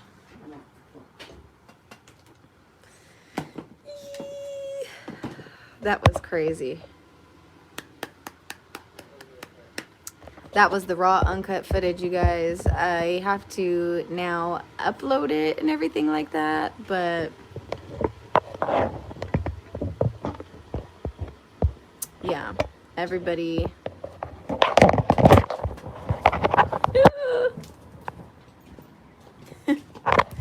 I'm like sweating. I've been sweating this whole entire time. They really put you in the hot seat, but thank you guys all for watching. I'm gonna go watch the live chat replay and stuff like that, but I'm sure that a lot of you guys had kind words to say. I just wanted to say I love you all, and I appreciate you guys being here and watching with me as I share my story with the world, because it's huge and it's scary and people can criticize you, but we're here to make a difference. So thanks, guys. So, on the topic of advice to other people, one of the last questions that she answered there, I was saving for the conclusion here, and that is getting help.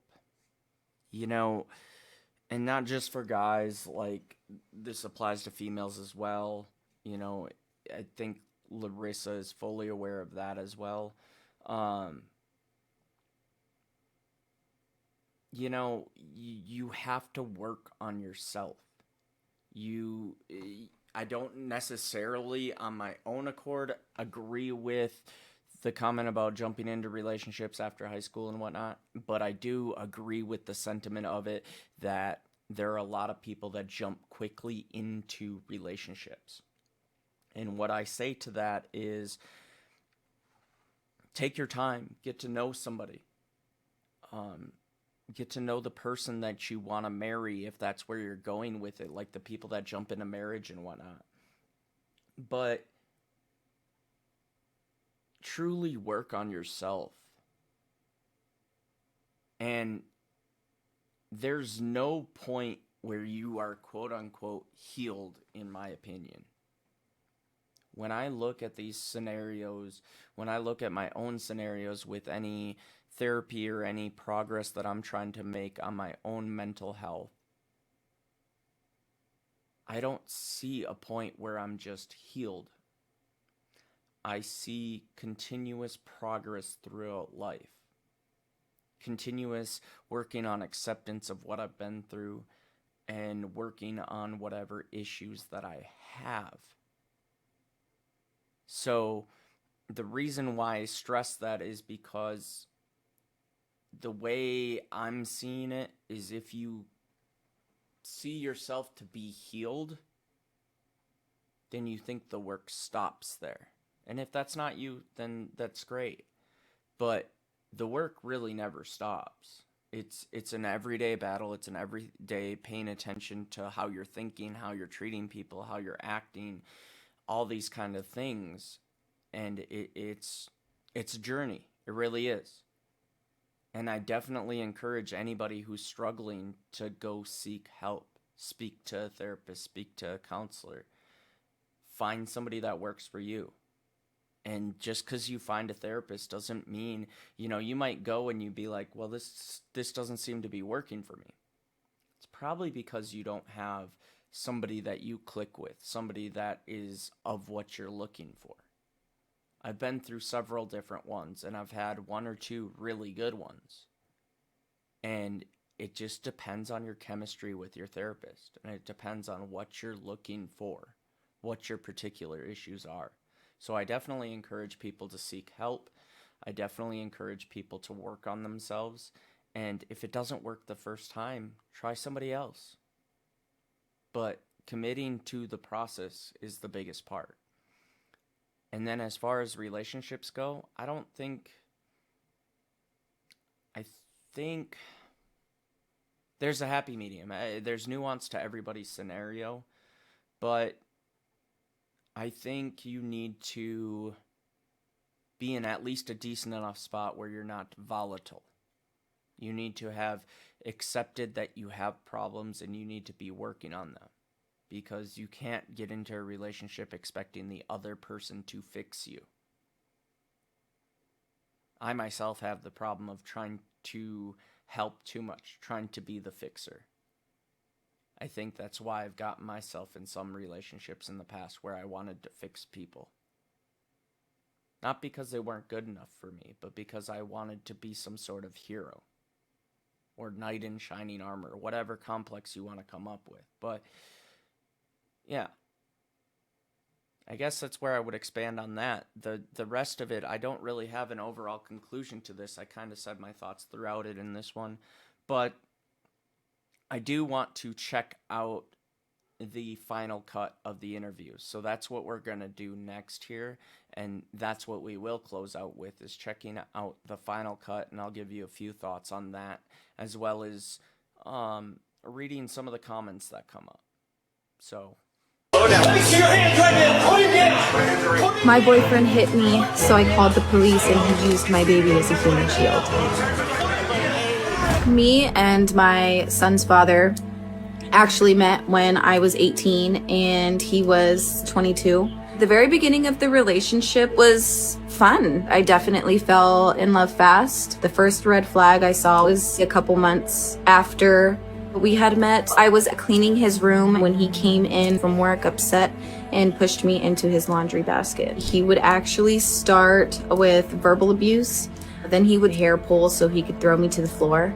It would usually lead to punches to the back of the head, I did leave several times, but he did live down the street from me, so it was a lot harder. I found out after 2 weeks of being separated from him that I was pregnant. I did get back in a relationship with him because I wanted to give my son the opportunity to have a family, and I was hoping that me being pregnant would change the situation. I was definitely wrong. While I was 6 months pregnant, he picked me up, threw me around the room. I was always in fear that he would kick me in the stomach.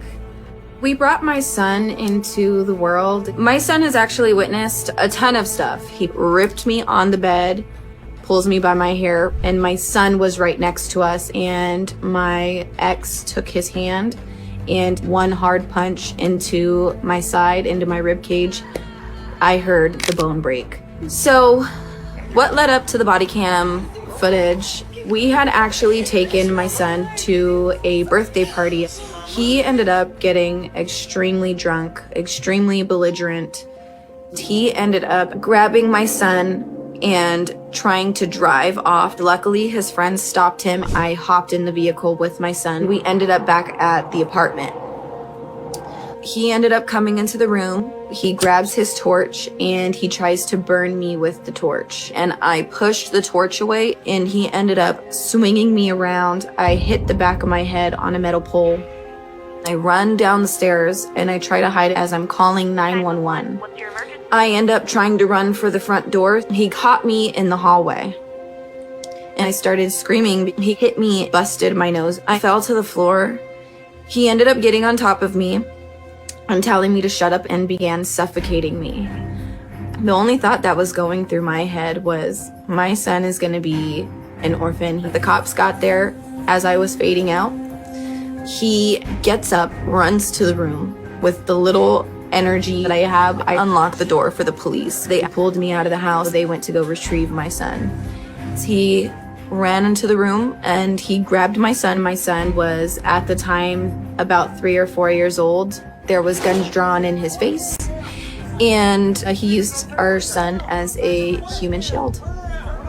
I'm so thankful that the cops did not shoot. They did arrest him. I fought for over a year and he got 60 days in jail. Going through the experiences definitely made me a lot stronger as a person. The advice that I would have the first time that they show any type of aggressiveness, leave. Because it's only going to get so much worse. I am seen. Are you?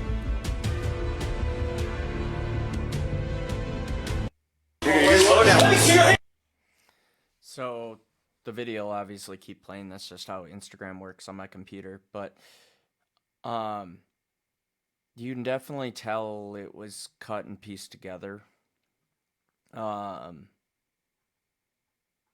I know enough to know that the story that they portrayed was not in the same order necessarily, and there were things that were like out of place, I guess is how I would put it. So I do want to make that mention. More that will be covered in the interview with Larissa, of course. But, and that's why I don't want to tell her story. I don't want to be the one to try to recount because I don't want to get it wrong. I would rather you guys hear it directly from her mouth. But yeah, there's things that didn't happen at the same time and that doesn't exactly come across right. There's different things that I'm aware of from her that bothered her.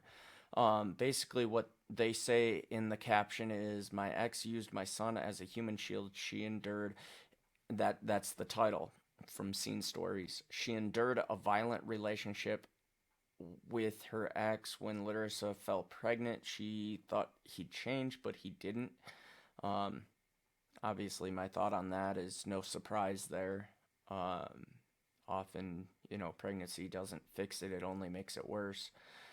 The beatings continued throughout her pregnancy and for years after their son was born. The last time it happened, the police were called after he suffocated her and then grabbed their son to shield himself from them. While, of course, like you guys seen, guns were drawn in that instance.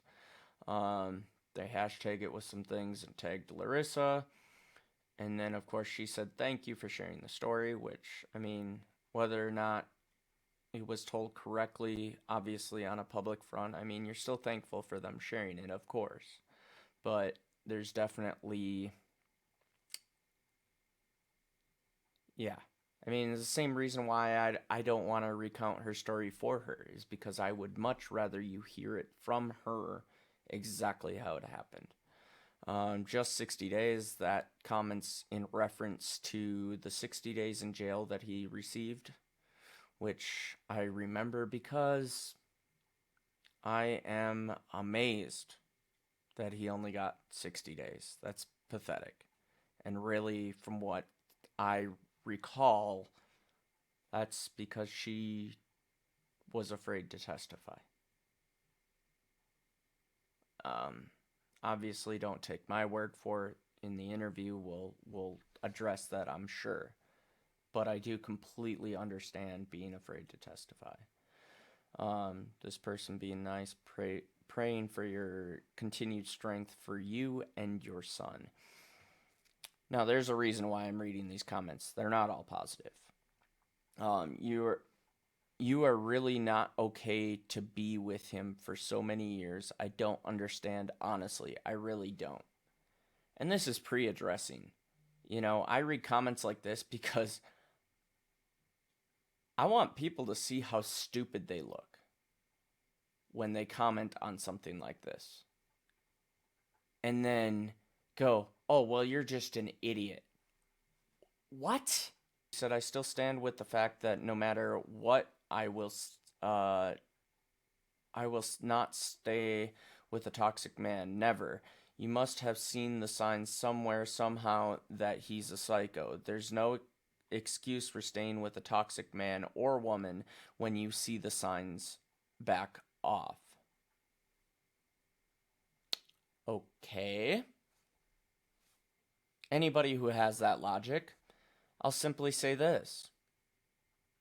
You've clearly never understood what it's like to be emotionally involved in it. Because I can look back on relationships that I've been, not necessarily domestic stuff, but you look back on a relationship and you're like, how did I do this? How did I do that? Or how did they do this? Or whatever. Like, there's the cloud of emotion. Emotion is exactly that. It's not necessarily logical. So, like, people that say shit like this are clearly simply trolls and don't actually... They've just never been in an actual relationship. That's all I can say. Or they got extremely lucky on their first go. And she says yet again, now he got just 60 days for all the trauma and problems he caused you over the years. Like, there's 4 more replies here. So Larissa said here, sorry, it's out of order and it's a week old, so I don't know which comments came first, but Larissa says here, go through it and see what it's like, then try to pass judgment, praying that you get the proper education on domestic violence and never go through it. This lady responds, I will never go through it, I'm not mad. Which obviously she used an @ symbol because she didn't want to sound, or she didn't want to get flagged for literally bullying somebody in a DV post. All I can say is that some women love toxic relationships. I feel you ladies enjoy the punches and slaps, honestly. Someone keeps hitting you, but you stay with him for years. Madam, do you want to die? This lady seems to think that she's going to somehow talk logic into Larissa like it was something that she obviously knew what she was getting into. Then Larissa says, some of us are actually stalked and followed and kidnapped, but you don't hear about it because the media doesn't cover this topic until we're dead. Yeah, that's what it is. You have no idea how scary it is and how traumatizing it is to be in this situation. So like I said, educate yourself on this topic or find out for yourself, because I guarantee you wouldn't make it with the mindset you have, which is 100% true. Okay, and that's what the no idea thing came in. Yeah, so and then we come across I stand with the fact, yeah. So this is just one person example of that kind of shit. Another person outraged by the 60 days, no surprise there. Yeah. And he was let out on good behavior, so I don't even think he served the 60 days, but again, we'll cover that in the interview. I'm so sorry you went through this. Thank you for sharing. How is your son doing? Somebody who actually gives a shit. I like that. 60 days in jail is not enough time. He should have gotten a life sentence. I don't disagree. I really don't disagree. SOS, I am so proud of you. I'm really focusing on the negatives because there are negative comments that come through that people really focus on. So proud of you.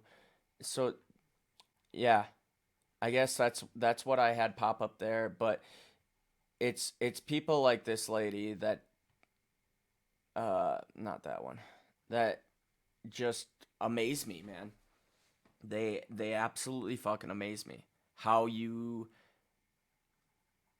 think it's okay to jump in a domestic violence post and say shit like that. Like, there's really no logic to that. But, you know, concluding thoughts. I think I pretty well covered concluding thoughts in between these videos. I will reiterate on the reviewing the negative... Jesus, sorry guys. On reviewing the negative comments here, that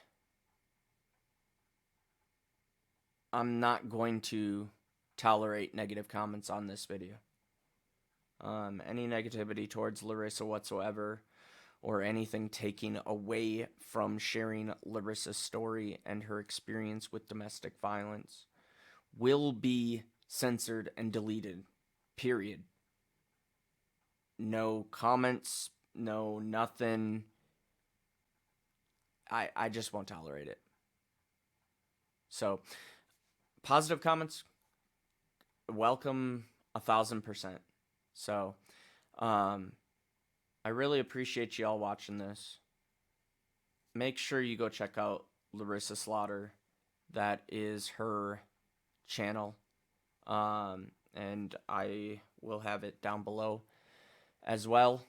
And be sure to stay tuned for the interview that we're planning here. So it should be a live, but you guys can always watch the recap if you don't catch the live. So yeah, appreciate y'all watching. If you all like this video, obviously we don't like domestic violence, but please hit that like button, because that's how we hit the algorithm and share Larissa's story.